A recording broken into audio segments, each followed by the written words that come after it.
കർത്താവിൻ്റെ വിലയേറിയ നാമത്തിന് നന്ദിയുള്ള ഹൃദയത്തോടെ സ്തോത്രങ്ങൾ അർപ്പിക്കുന്നു. ലോകത്തിൻ്റെ വിവിധ കോണുകളിൽ ഈ സൂം പ്ലാറ്റ്ഫോമിൽ ഞങ്ങളെ ശ്രദ്ധിക്കുന്നവരുണ്ട്. പ്രിയപ്പെട്ട നിങ്ങൾക്കേവർക്കും കർത്താവായ യേശുക്രിസ്തുവിൻ്റെ നിസ്തുല്യ നാമത്തിൽ സ്നേഹവന്ദനം.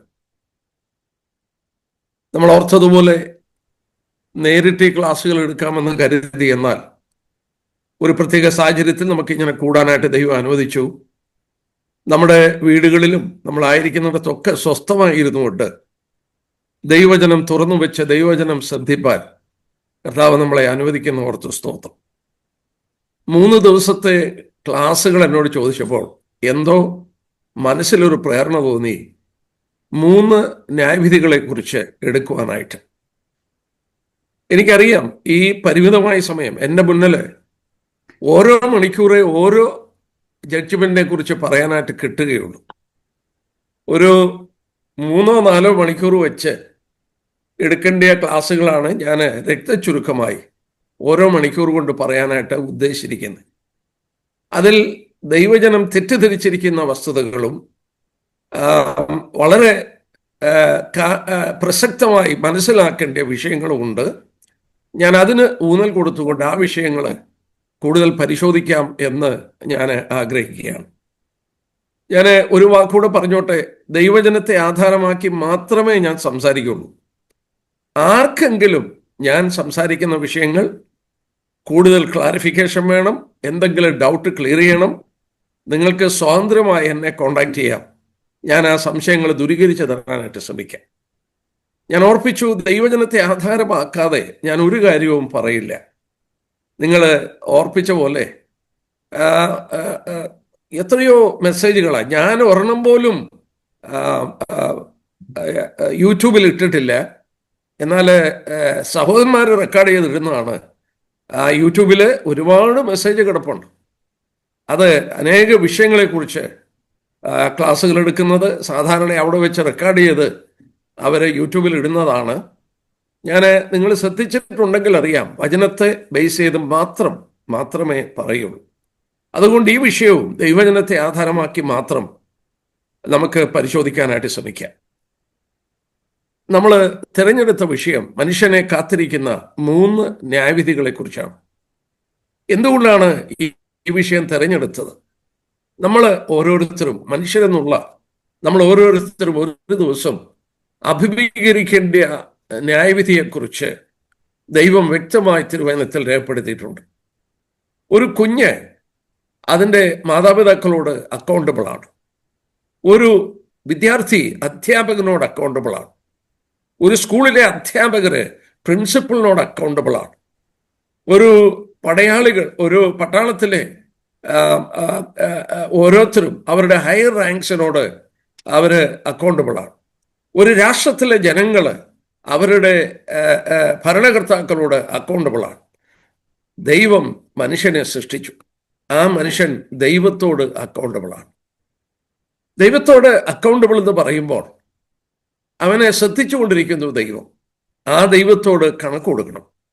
ഡാനിയൽ വെബ്സ്റ്റർ എന്ന് പറയുന്ന വളരെ പ്രസിദ്ധനായ ഒരു സ്റ്റേറ്റ്മെന്റ് ഉണ്ടായിരുന്നു. അദ്ദേഹത്തെ ഒരിക്കൽ കുറെ ചെറുപ്പക്കാരോടുകൂടെ ലഞ്ച് കഴിക്കാനായിട്ട് വിളിച്ചു. അദ്ദേഹം പ്രായം ചെന്ന ഒരു ദൈവവിശ്വാസിയായ ഒരു വ്യക്തിയാണ്. അദ്ദേഹം ഈ ചെറുപ്പക്കാരൊക്കെ അവർക്ക് താല്പര്യമുള്ള വിഷയങ്ങളിൽ അവരുടെ സംഭാഷണം കടന്നുപോയി.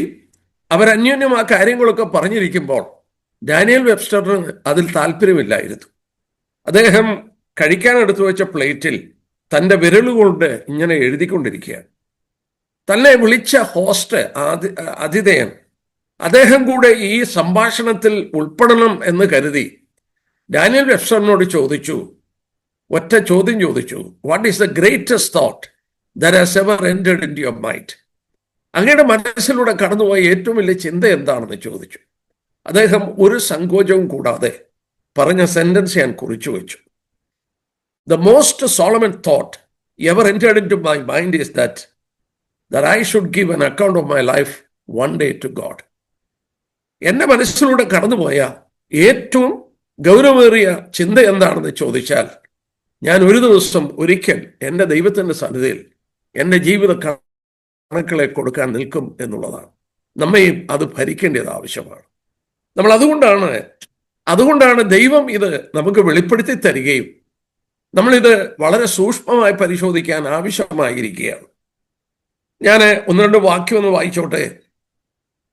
നമ്മൾ സഭാപ്രസംഗി എടുക്കുമ്പോൾ അതിൻ്റെ 11-ാം അധ്യായം, സഭാപ്രസംഗി 11-ാം അധ്യായം അതിൻ്റെ 9-ാമത്തെ വാക്യം, യൗവനക്കാര നിന്റെ യൗവനത്തിൽ സന്തോഷിക്കുക, യൗവനകാലത്തിൽ നിന്റെ ഹൃദയം ആനന്ദിക്കട്ടെ, നിനക്ക് ഇഷ്ടമുള്ള വഴികളിലും നിനക്ക് ബോധിച്ചവണ്ണവും നടന്നുകൊള്ളുക. എന്നാൽ ഇവയൊക്കെയും നിമിത്തം ദൈവം നിന്നെ ന്യായവിസ്താരത്തിൽ വരുത്തും എന്നറിയുക. നീ ഇഷ്ടമുള്ള പോലെ ജീവിച്ചു, നിന്റെ മനസ്സിന് ഇഷ്ടമുള്ള കാര്യങ്ങളിൽ ഇൻവോൾവ് ചെയ്തു. ദർ ഇസ് എ എന്നാൽ ദൈവം നീ ചെയ്ത എല്ലാ കാര്യങ്ങളും ഒരു ദിവസം ന്യായവിസ്താരത്തിൽ വരുത്തും. നമ്മൾ അതേ സഭാപ്രസംഗയിൽ ഒന്നുകൂടെ ഞാൻ വായിച്ചോട്ടെ. ജ്ഞാനികളിൽ ജ്ഞാനിയായ, ലോകത്തിലെ ഏറ്റവും വലിയ ജ്ഞാനിയായ മനുഷ്യനെ കൊണ്ട് ദൈവം ഈ ഗ്രന്ഥം എഴുതിയപ്പോൾ താൻ അത് കൺക്ലൂഡ് ചെയ്തത് എങ്ങനെയാണെന്ന് നോക്കുക. അതിൻ്റെ 12-ാം അധ്യായത്തിൻ്റെ 13-14 വാക്യം, എക്ലേസിയാസ് ചാപ്റ്റർ 12 വേഴ്സ് 13 and 14. എല്ലാറ്റിൻ്റെയും സാരം കേട്ടുകൊള്ളുക, ദൈവത്തെ ഭയപ്പെട്ട് അവൻ്റെ കൽപ്പനകൾ പ്രമാണിച്ചു കൊള്ളുക, അതാകുന്നു സകല മനുഷ്യർക്കും വേണ്ടത്. ദൈവം നല്ലതും തീയതുമായ സകല പ്രവൃത്തിയെയും സകല രഹസ്യങ്ങളുമായി ന്യായവിസ്താരത്തിലേക്ക് വരുത്തുമല്ലോ. ആ വാക്ക് നോക്കിക്കട്ടെ, എത്ര ഗൗരവമായി നമ്മൾ ഓർക്കണം. ദൈവം നല്ലതും തീയതുമായ സകല പ്രവൃത്തികളും സകല രഹസ്യങ്ങളും ന്യായവിസ്താരത്തിൽ വരുത്തും. ഞാൻ ഈ ഭാഗം വായിച്ചുകൊണ്ടിരുന്നപ്പോൾ എൻ്റെ മനസ്സിൽ ഓടി വന്നു എബ്രായ ലേഖനം 4-ാം അധ്യായത്തിൽ നിന്നൊരു വാക്യം. ഞാനതുകൂടെ ഒന്ന് വായിച്ചോട്ടെ. എബ്രായ ലേഖനം 4-ാം അധ്യായത്തിൻ്റെ 13-ാമത്തെ വാക്യം, അവന് മറിഞ്ഞിരിക്കുന്ന ഒരു സൃഷ്ടിയുമില്ല, സകലവും അവൻ്റെ കണ്ണിന് നഗ്നവും മലർന്നുമായി കിടക്കുന്നു, അവനുമായിട്ടാകുന്നു നമുക്ക് കാര്യമുള്ളത്. ഞാൻ ഇംഗ്ലീഷ് ബൈബിള് എപ്പോഴും ഉപയോഗിക്കും ബൈബിൾ പഠനത്തിൽ. ഞാൻ ആ വാക്യം ഇംഗ്ലീഷ് ബൈബിളിൽ ശ്രദ്ധിച്ചു. ഞാൻ ഉപയോഗിക്കുന്നത് ന്യൂ കിങ്സ് ജെയിംസ് വേർഷനാണ്. അതിൽ നോക്കിയപ്പോൾ ഞാൻ ഇങ്ങനെയൊന്ന് വായിച്ചത് ഞാൻ ഇംഗ്ലീഷിൽ തന്നെ വായിക്കാം. And there is no creature hidden from his sight, but all things are naked and open to the eyes of him to whom we must give account. അവിടെ ഒരു നിർബന്ധമായി പറഞ്ഞിരിക്കുന്ന ഒരു കാര്യമാണ്, അവന്റെ കൺമുമ്പിന് എല്ലാം നഗ്നവും മലർന്നവുമാണ്. To whom we must give account. We must give account. നാം അവനോട് കണക്ക് കൊടുക്കണം. സഭാപ്രസംഗയിൽ നമ്മൾ കണ്ടു 2 പ്രാവശ്യം, നല്ലതും തീയതും എല്ലാം അവന്റെ സന്നിധിയിൽ കണക്ക് കൊടുക്കണം. ദൈവമാകാത്തതും നല്ലതും എല്ലാം നോക്കിക്കൊണ്ടിരിക്കുകയാണ്. നമ്മൾ പുതിയ നിയമത്തിൽ നിന്ന് ഒരു വാക്യം കൂടെ ഒന്ന് വായിച്ചേക്കാം. 14-ാം അധ്യായം റോമലേഖനം. നമുക്കറിയാം ഉപദേശത്തിൻ്റെ സത്താണ് ഈ റോമലേഖനം. സിസ്റ്റമാറ്റിക് തിയോളജിയാണ്. അതിൽ ആ ബുക്ക് കൺക്ലൂഡ് ചെയ്യുന്നതിന് മുമ്പ് പൗലോസ് ഓർപ്പിക്കുന്നുണ്ട് അതിൻ്റെ 14-ാം അധ്യായത്തിൻ്റെ 12-ാം വാക്യം, ആകയാൽ നമ്മിൽ ഓരോരുത്തൻ ദൈവത്തോട് കണക്ക് ബോധിപ്പിക്കേണ്ടി വരും. നമ്മിൽ ഓരോരുത്തൻ ദൈവത്തോട് കണക്ക് ബോധിപ്പിക്കേണ്ടി വരും. സഹോദരന്മാരെ, ഡാനിയൽ വെബ്സ്റ്റർ പറഞ്ഞത് ഒന്ന് ആലോചിച്ച് നോക്കിയേ. എൻ്റെ ഹൃദയത്തെ ഭരിക്കേണ്ടിയ ഏറ്റവും വലിയ ചിന്ത, ഞാൻ ഒരിക്കൽ എൻ്റെ കണക്കുകള് പറയാൻ ദൈവം മുമ്പിൽ നിൽക്കും. അവനുമായിട്ടാണ് നമുക്ക് കാര്യമുള്ളത്. To whom we must give account. അവനോടാണ് നമ്മുടെ കണക്കുകളെ കൊടുക്കേണ്ടത്. നമ്മളിവിടെ ഓർക്കണം, നമ്മിൽ ഓരോരുത്തൻ, it is an individual judgement. ഒരു കുടുംബത്തെ ഒന്നിച്ചു നിർത്തിയല്ല, ഒരു സഭയെ ഒന്നിച്ചു നിർത്തിയല്ല, ഒരു സമൂഹത്തെ ഒന്നിച്ചു നിർത്തിയല്ല. ഓരോരുത്തൻ, ഇവിടെ വായിക്കുന്ന വാക്ക് നോക്കട്ടെ, നമ്മിൽ ഓരോരുത്തൻ, everyone, each one of us, I will give my own account. ഞാൻ സാധാരണ ഇങ്ങനെ പറയാറുണ്ട്, എൻ്റെ കണക്ക് ഞാൻ പറയും, എൻ്റെ ഭാര്യയുടെ കണക്ക് അവൾ പറയും, എൻ്റെ മക്കളുടെ കണക്ക് അവർ പറയും. Each person will give his own account. Daniel Webster പറഞ്ഞത് എത്ര ഗൗരവമാണ്. എന്നെ ഭരിക്കേണ്ട ഏറ്റവും വലിയ ചിന്ത, ഈ ദൈവത്തിന്റെ അടുക്കൽ എൻ്റെ കണക്കുകൾ ഒരു ദിവസം ഞാൻ കൊടുക്കണം. ഞാൻ ഈ വിഷയം ഞാൻ ധ്യാനിച്ചും പഠിച്ചുകൊണ്ടിരിക്കുമ്പോൾ എല്ലാ കാര്യങ്ങളും എടുക്കാനായിട്ട് യാതൊരു നിവൃത്തിയില്ല. എന്നാൽ ഞാൻ ഓർപ്പിച്ച പോലെ പ്രസക്തമായ കാര്യങ്ങൾ ഞാൻ ഊന്നി പറയാം, എടുക്കാമെന്ന് ആഗ്രഹിക്കുന്നു. നമുക്ക് വളരെ പ്രസിദ്ധമായ അറിയപ്പെടുന്ന ഒരു വാക്യമാണ് ഹീബ്രൂസ് ചാപ്റ്റർ 9 വേഴ്സ് 27. എബ്രായലേഖനം 9-ാം അധ്യായത്തിന്റെ 27-ാമത്തെ വാക്യം, ഹീബ്രൂസ് 9:27 ലോകപ്രസിദ്ധമാണ്. വിശ്വാസികൾക്ക് എല്ലാം കാണാതറിയാവുന്നതാണ്. ഒരിക്കൽ മരിക്കുകയും പിന്നെ ന്യായവിധിയും മനുഷ്യർക്കായി നിയമിച്ചിരിക്കുക.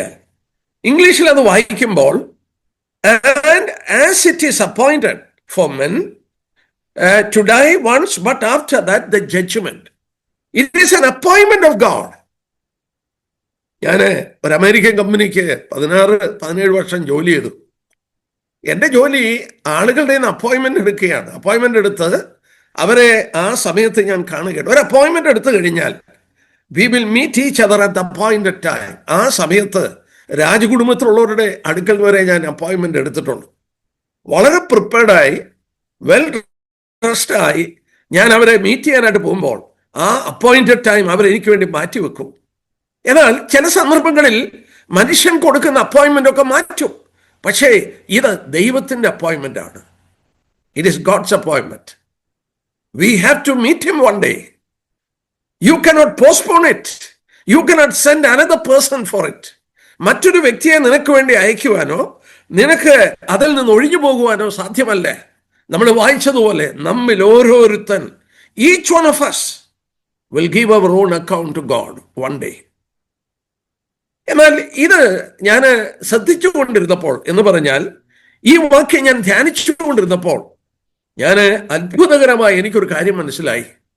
ന്യായവിധി എന്ന വിഷയം പഠിച്ചുകൊണ്ടിരുന്നപ്പോൾ അതോടുള്ള ബന്ധത്തിൽ God is revealing us, certain appointments which is in relation to this judgment. ഈ ന്യായവിധിയോടുള്ള ബന്ധത്തിൽ ദൈവം വെളിപ്പെടുത്തിയിരിക്കുന്നു ചില അപ്പോയിൻമെന്റ്. ഇപ്പം നമ്മൾ എബ്രായർ 9:27 2 കാര്യം വായിച്ചു. മനുഷ്യനോടുള്ള ബന്ധത്തിൽ മരണം ദൈവം നിയമിച്ചിരിക്കുകയാണ്. 2, മരണശേഷം ന്യായവിധി. മരണം മനുഷ്യൻ ഒഴിയുവാൻ സാധ്യമല്ലേ? മനുഷ്യൻ മരിക്കും. ഏതാണ്ട് 60 മില്യൺ ആളുകളാണ് ഒരു വർഷം മരിക്കുന്നത്. 60 മില്യൺ പീപ്പിൾ ഒരു വർഷം മരിക്കുന്നു. അത് പോസ്റ്റ്പോൺ ചെയ്യാൻ ഒരു മെഡിസിനോ ഇന്ന് ലോകത്തിൽ കണ്ടുപിടിച്ചിരിക്കുന്ന ഒരു കാര്യത്തിനും അത് പോസ്റ്റ്പോൺ ചെയ്യാൻ കഴിയില്ല. ഒന്ന് പറഞ്ഞാൽ അതിൽ നിന്ന് രക്ഷപ്പെടാൻ കഴിയില്ല. അതിൽ നിന്ന് രക്ഷപ്പെടാൻ കഴിയുമായിരുന്നെങ്കിൽ ഈ ലോകത്തിൽ എത്രയോ കോടീശ്വരന്മാരുണ്ട്, മില്യനേഴ്സ് ഉണ്ട്. they would have brought it. അവരത് മേടിച്ചനെ. മരണം മാറ്റാൻ സാധിക്കാത്തതിന്റെ കാരണം it is appointed by God. അത്യുന്നതനായ സർവശക്തനായ ദൈവം നിയമിച്ചിരിക്കുകയാണ്. ഈ മരണം നിശ്ചയമായിരിക്കുന്ന പോലെ തന്നെ ഉറപ്പാണ് മരണശേഷം ഒരു ന്യായവിധി ഉണ്ടെന്നുള്ളത്. Second appointment. എന്നാൽ അപ്പോസ്തലപ്രവൃത്തികളിൽ നമുക്ക് നോക്കാം 1-2 ഭാഗം. ആക്ട്സ് ചാപ്റ്റർ 17, അപ്പോസ്തലപ്രവൃത്തി 17-ാം അധ്യായം. ഈ ന്യായവിധിയോടുള്ള ബന്ധത്തിലുള്ള ചില അപ്പോയിന്റ്മെന്റ് ഞാൻ ചൂണ്ടിക്കാണിക്കാൻ പോവുകയാണ്. ഞാൻ പറഞ്ഞില്ലേ, ഈ വിഷയം ഞാൻ ശ്രദ്ധിച്ചപ്പോഴാണ് ദൈവം ചില അപ്പോയിന്റ്മെന്റ്സ് പറഞ്ഞിരിക്കുന്നു ന്യായവിധിയോടുള്ള ബന്ധത്തിൽ. ആക്ട്സ് ചാപ്റ്റർ 17 വേഴ്സസ് 31, അപ്പോസ്തലപ്രവൃത്തി 17-ാം അധ്യായത്തിന്റെ 31-ാം വാക്യം. താൻ നിയമിച്ച പുരുഷൻ മുഖാന്തരം ലോകത്തെ നീതിയിൽ ന്യായം വിധിപ്പാൻ അവനൊരു ദിവസം നിശ്ചയിച്ചിരിക്കുന്നു.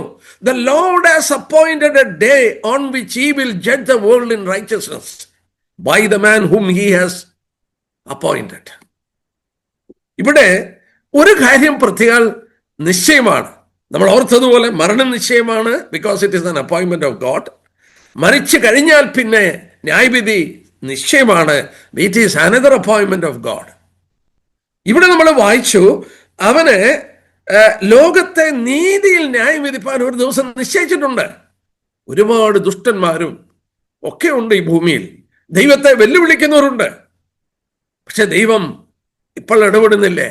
ദൈവം ഇപ്പോൾ അവരോട് ഇടപെടുന്നില്ലേ? എന്താ കാരണം? ന്യായം വിധിക്കാൻ അവന് ഒരു ദിവസം നിശ്ചയിച്ചിട്ടുണ്ട്. One day he has appointed. വേറൊരു കാര്യം നോക്കിക്കാട്ടെ, അപ്പോസ്തലപ്രവൃത്തി 10-ാം അധ്യായം നോക്കിയാട്ടെ. അപ്പോസ്തലപ്രവൃത്തി 10-ാം അധ്യായം, അനദർ അപ്പോയിന്റ്മെന്റ്. അപ്പോസ്തലപ്രവൃത്തി 10-ാം അധ്യായത്തിന്റെ 40 ആക്ട്സ് ചാപ്റ്റർ 10 വേഴ്സസ് 42. അപ്പോസ്തലപ്രവൃത്തി 10:42. ജീവികൾക്കും മരിച്ചവർക്കും ന്യായാധിപതിയായി ദൈവത്താൽ നിയമിക്കപ്പെട്ടവൻ അവൻ തന്നെ എന്ന് ജനത്തോട് സംസാരിച്ച് സാക്ഷീകരിച്ചു. അവൻ ഞങ്ങളോട് കൽപ്പിച്ചു. Another appointment. എന്താ അടുത്ത അപ്പോയിന്റ്മെന്റ്? ദൈവം ഒരാളെ അപ്പോയിന്റ് ചെയ്തു, ന്യായാധിപനെ അപ്പോയിന്റ് ചെയ്തു. ഇവിടെ നമ്മൾ വായിക്കുന്നു, ജീവികൾക്കും മരിച്ചവർക്കും ന്യായാധിപതിയായി ദൈവത്താൽ നിയമിതനായവനാണവൻ. സമയത്തിന്റെ കുറവ് കൊണ്ട് ഞാൻ എടുത്തു വായിക്കുന്നില്ല, പറഞ്ഞു പോകാം. നമ്മൾ യോഹന്നാന്റെ സുവിശേഷം 5-ാം അധ്യായം എടുക്കുമ്പോൾ അതിന്റെ 27, 22 വാക്യങ്ങളൊക്കെ വായിക്കുന്നു. പിതാവ് ആരെയും ന്യായം വിധിക്കാതെ ന്യായവിധി എല്ലാം പുത്രന് കൊടുത്തിരിക്കുകയാണ്. ചില ന്യായാസനങ്ങളിൽ ആരാ ഇരിക്കുന്നതെന്ന് വെളിപ്പെടുത്തിയിട്ടില്ല. ഫോർ എക്സാമ്പിൾ, പാപികളെ ന്യായം വിധിക്കുന്ന ന്യായാസനത്തിൽ ആരാ ഇരിക്കുന്നതെന്ന് പറഞ്ഞിട്ടില്ല. പക്ഷേ ഈ വെളിപ്പെടുത്തിയതനുസരിച്ച് അതാരാണ്? പുത്രനാണ്. നമ്മൾ ഓർത്തതുപോലെ പിതാവ് ആരെയും ന്യായം വിധിക്കാതെ ന്യായവിധി എല്ലാം പുത്രന് കൊടുത്തിരിക്കുകയാണ്. അവൻ ദൈവത്താൽ നിയമിതനാണ്. He is appointed by God for the judgement. നമ്മൾ കണ്ടു, മരണം ദൈവം നിശ്ചയിച്ചു, മരണശേഷം ന്യായവിധി ദൈവം നിശ്ചയിച്ചു, ന്യായം വിധിക്കാൻ ദൈവം ഒരു ദിവസം നിശ്ചയിച്ചു. ദൈവം ന്യായാധിപനെ നിശ്ചയിച്ചു. തീർന്നില്ലേ? ദൈവം ഏത് ന്യായം വിധി നടക്കുമ്പോഴും, നമുക്കറിയാം കോടതികളിലൊക്കെ ന്യായവിധി ഉണ്ട്. ഏത് ന്യായവിധി നടക്കുമ്പോഴും അവിടെ എഴുതപ്പെട്ട പ്രമാണങ്ങളുണ്ട് അവരെ ന്യായം വിധിക്കാൻ. യോഹന്നാന്റെ സുവിശേഷം ഒന്ന് എടുത്താട്ടെ, 12-ാം അധ്യായം. യോഹന്നാന്റെ സുവിശേഷം 12-ാം അധ്യായം. മനുഷ്യനെ ന്യായം വിധിക്കുന്ന ലോ എന്താണ്? യോഹന്നാന്റെ സുവിശേഷം 12-ാം അധ്യായത്തിന്റെ 48-ാമത്തെ വാക്യം. നമ്മുടെ കർത്താവ് പറഞ്ഞ വാക്കാണ്, എൻ്റെ വചനം കൈക്കൊള്ളാതെ എന്നെ തള്ളിക്കളയുന്നവനെ ന്യായം വിധിക്കുന്നവനുണ്ട്. ഞാൻ സംസാരിച്ച വചനം തന്നെ ഒടുക്കത്തെ നാളിൽ അവനെ ന്യായം വിധിക്കും. എന്നെ കേൾക്കുന്നവരോട് പറയട്ടെ, ഞാൻ പറഞ്ഞ വാക്കുകളല്ല, എൻ്റെ സഭയുടെ ഉപദേശി പറഞ്ഞ വാക്കുകളല്ല, എൻ്റെ പാസ്റ്റർ പറഞ്ഞ വാക്കല്ല, എൻ്റെ അച്ഛൻ പറഞ്ഞ വാക്കല്ല, ഒരു മതനേതാവ് പറഞ്ഞ വാക്കല്ല. എന്നെ ന്യായം വിധിക്കുന്നത് യേശുക്രിസ്തു പറഞ്ഞ വാക്കുകൊണ്ടാണ്. ഇവിടെ നോക്കിക്കാട്ടെ, എടുത്തു പറഞ്ഞത്, ഞാൻ സംസാരിച്ച വചനം തന്നെ ഒടുക്കത്തെ നാളിൽ അവനെ ന്യായം വിധിക്കും. ഒരു വാക്യം കൂടെ ഇതോട് ചേർത്ത് ഞാൻ പറയാം. ആവർത്തന പുസ്തകം 18-ാം അധ്യായം എടുത്താട്ടെ. എനിക്ക് ആ പുസ്തകത്തെക്കുറിച്ചും ആ അധ്യായത്തെക്കുറിച്ചും ചില കാര്യങ്ങൾ ഓർപ്പിക്കണമെന്നുണ്ട്. ഞാൻ എന്നാൽ ഓർപ്പിക്കുന്നില്ലേ. ആ ബുക്കിലെ ഏതാണ്ട് മധ്യഭാഗത്തിൽ അവൻ വെളിപ്പെടുത്തിയിട്ടുണ്ടൊരു കാര്യം. 18-ാം അധ്യായം നോക്കിയാട്ടെ. ആവർത്തന പുസ്തകം 18-ാം അധ്യായം അതിൻ്റെ 18-ഉം 19-ഉം വാക്യം. നിന്നെ പോലെ, മോശയോട് ദൈവം പറയുകയാണ്, നിന്നെ പോലെ ഒരു പ്രവാചകനെ ഞാൻ അവർക്ക് അവരുടെ സഹോദരന്മാരുടെ ഇടയിൽ നിന്ന് എഴുന്നേൽപ്പിച്ച് എൻ്റെ വചനങ്ങളെ അവൻ്റെ നാവിന്മേലാക്കും. ഞാൻ അവനോട് കൽപ്പിക്കുന്നതൊക്കെയും അവൻ അവരോട് പറയും. അവൻ എൻ്റെ നാമത്തിൽ പറയുന്ന എൻ്റെ വചനങ്ങൾ യാതൊരുത്തനെങ്കിലും കേൾക്കാതിരുന്നാൽ അവനോട് ഞാൻ ചോദിക്കും. ഓ, നോക്കിയാട്ടെ, കേട്ടോ, എടുത്ത് പറയുന്ന നോക്കിയാട്ടെ. നിന്നെ പോലെ ഒരു പ്രവാചകനെ ഞാൻ എഴുന്നേൽപ്പിക്കും. നമ്മുടെ കർത്താവിനെ കുറിച്ചുള്ളൊരു പ്രവചനമാണ്. എൻ്റെ വചനം ഞാൻ അവൻ്റെ നാവിൽ കൊടുക്കും, അവൻ ജനത്തോട് സംസാരിക്കും. ആരെങ്കിലും അത് കേൾക്കാതിരുന്നാൽ ഞാൻ അവനോടത് ചോദിക്കും. I will require it from him. ഞാൻ അവനോടത് ആവശ്യപ്പെടും. ആര് പറയുകയാണ്? ദൈവം പറയുകയാണ്. നമ്മൾ തിരുവചനത്തിലൂടെ കണ്ടു, നമ്മൾ കണ്ടുകൊണ്ടിരിക്കുകയാണ്. ഞാൻ നിങ്ങളോട് സംസാരിച്ച വചനം ഒടുക്കത്തെ നാളിൽ നിങ്ങളെ ന്യായം വിധിക്കും. നമ്മളെ ന്യായം വിധിക്കുന്നത് ദൈവപുത്രൻ സംസാരിച്ച വചനങ്ങളാണ്. എന്നെ പ്രിയപ്പെട്ടവരെ, 4 സുവിശേഷങ്ങളിൽ അവൻ പറഞ്ഞ വാക്കുകൾ 4 വ്യക്തികളെ രേഖപ്പെടുത്തി തന്നു. അതിൻ്റെ എക്സ്പോസിഷൻ അപ്പോസ്തലന്മാരെ ലേഖനങ്ങളിൽ നമുക്ക് എഴുതി തന്നു. കർത്താവിൻ്റെ വചനത്തിൻ്റെ എക്സ്പോസിഷനാണ്. ആ സുവിശേഷത്തെ കാണുന്നതിൻ്റെ വിശദീകരണമാണ് ലേഖനങ്ങളിൽ കാണുന്നത്. അപ്പം നമ്മൾ ഒരു കാര്യം പ്രത്യേകം ഓർക്കുക, ഈ തിരുവചനം വെച്ച് നമ്മളെ ന്യായം വിധിക്കും. ഞാൻ ഒരു വാക്കൂടെ പറഞ്ഞ് ഞാൻ ഇവിടെ വന്ന് വിടാം. അല്ലെങ്കിൽ എൻ്റെ സമയം പിന്നെയും അതിനുവേണ്ടി എടുക്കും. നമുക്ക് സങ്കീർത്തനങ്ങൾ 9 എടുക്കാം. സങ്കീർത്തനങ്ങൾ 9. സങ്കീർത്തനക്കാരൻ പറയുന്നു, ദാനിയേലിന്റെ പുസ്തകത്തിൽ നിന്നൊക്കെ വായിക്കാനുണ്ട്, ഞാൻ എടുക്കുന്നില്ലേ. സങ്കീർത്തനം 9, സങ്കീർത്തനം 9, സാംസ് 9. അതിൻ്റെ 7 തൊട്ടും 7ഉം 8ഉം വായിക്കാം. എന്നാൽ യഹോവ എന്നേക്കും വാഴുന്നു, ന്യായവിധിക്ക് അവൻ സിംഹാസനം ഒരുക്കിയിരിക്കുന്നു, അവൻ ലോകത്തെ നീതിയോടെ വിധിക്കും, ജാതികളെ നേരോടെ ന്യായപാലനം നടത്തും. വണ്ടർഫുൾ. ആ വാക്കുണ്ടോ? ദൈവം ന്യായം വിധിക്കാൻ സിംഹാസനം ഒരുക്കിയിട്ടുണ്ട്. എന്നിട്ട് പറയുകയാണ്, അവൻ ലോകത്തെ നീതിയിൽ വിധിക്കും. സിംഹാസനം ഒരുക്കിയിരിക്കുകയാണ്. The Lord has prepared it. മരണം ദൈവം നിശ്ചയിച്ചു. മരണം ഉറപ്പായിരിക്കുന്നു ദൈവനിശ്ചയം കൊണ്ട്. ഏത് മനുഷ്യനും മരിക്കും. ആ മരണം ഉറപ്പായിരിക്കുന്ന പോലെ തന്നെ മരണശേഷം ന്യായവിധി ഉറപ്പാണ്. അവരെ ന്യായം വിധിക്കുന്ന ഒരു ദിവസം ഉണ്ട്. ദൈവം നിശ്ചയിച്ച കലണ്ടർ, ടൈം മാറ്റാൻ ആർക്കും കഴിയില്ല. Because it is an appointment of God. ദൈവം ഒരു ന്യായാധിപനെ നിശ്ചയിച്ചു. തൻ്റെ പുത്രനാണ്. എല്ലാ ന്യായവിധിയിലും പുത്രനാണ്. വീണ്ടും നമ്മൾ കണ്ടു, നമ്മളെ ന്യായം വിധിക്കാൻ പോകുന്നത് അവൻ സംസാരിച്ച വചനങ്ങളെ ബേസ് ചെയ്താണ്. വീണ്ടും നമ്മൾ കണ്ടു, ന്യായം വിധിക്കാൻ ദൈവം തന്നെ സിംഹാസനം ഒരുക്കി കഴിഞ്ഞു. ലോകത്തെ നീതിയോടെ അവൻ വിധിക്കും. ഇത്ര അഷുറൻസ് നമുക്ക് തന്നിരിക്കുകയാണ്. ദൈവം നമ്മളെ ന്യായം വിധിക്കും, മനുഷ്യവർഗത്തെ ന്യായം വിധിക്കും. നമ്മൾ ഓർക്കണം, നമ്മിൽ ഓരോരുത്തരും ദൈവത്തോട് കണക്ക് കൊടുക്കണം. ക്രിസ്തീയ സമൂഹത്തിൽ തന്നെ ഒരു വലിയ സമൂഹം കരുതുന്നത് എന്താണെന്ന് ചോദിച്ചാൽ, യേശുക്രിസ്തു മടങ്ങി വരുമ്പോൾ പാപികളെ ന്യായം വിധിക്കും, നീതിമാന്മാരെ സ്വർഗത്തിൽ കൊണ്ടുപോകും. അങ്ങനെയല്ല. ബൈബിളിൽ വളരെ ക്ലിയറായിട്ട് കാണുന്നു, മനുഷ്യവർഗത്തിന് 3 ന്യായാസനങ്ങൾ ഒരുക്കിയിട്ടുണ്ട്. There is 3 judgments awaiting men. 1 വിശ്വാസികളുടെ ന്യായവിധിയാണ്. 2 യേശുക്രിസ്തു മടങ്ങി വരുമ്പോൾ ഭൂമിയിൽ ജീവിച്ചിരിക്കുന്നവരുടെ ന്യായവിധിയാണ്. 3 കർത്താവിൻ്റെ 1000 ആണ്ട് വാഴ്ച കഴിഞ്ഞ് പാപികളുടെ ന്യായവിധിയാണ്. 3 കൂട്ടരുടെ ന്യായവിധി വെളിപ്പെടുത്തിയിട്ടുണ്ട്. ഞാൻ ഓരോ വാക്കുകളിൽ അതൊന്ന് പറഞ്ഞിട്ട് ഞാൻ ആദ്യം പറയാനിരിക്കുന്ന വിശ്വാസികളുടെ ന്യായവിധിയുടെ ചില ഡീറ്റെയിൽ ഞാൻ എടുക്കാം എന്ന് ആഗ്രഹിക്കുന്നു. നോക്കിയേ, 2 കൊരിന്ത്യർ 5-ാം അധ്യായം പൗലോസ് കൊരിന്ത്യയിലെ വിശ്വാസികൾക്ക് എഴുതുകയാണ്. 2 Corinthians chapter 5. 2 കൊരിന്ത്യർ 5-ാം അധ്യായം.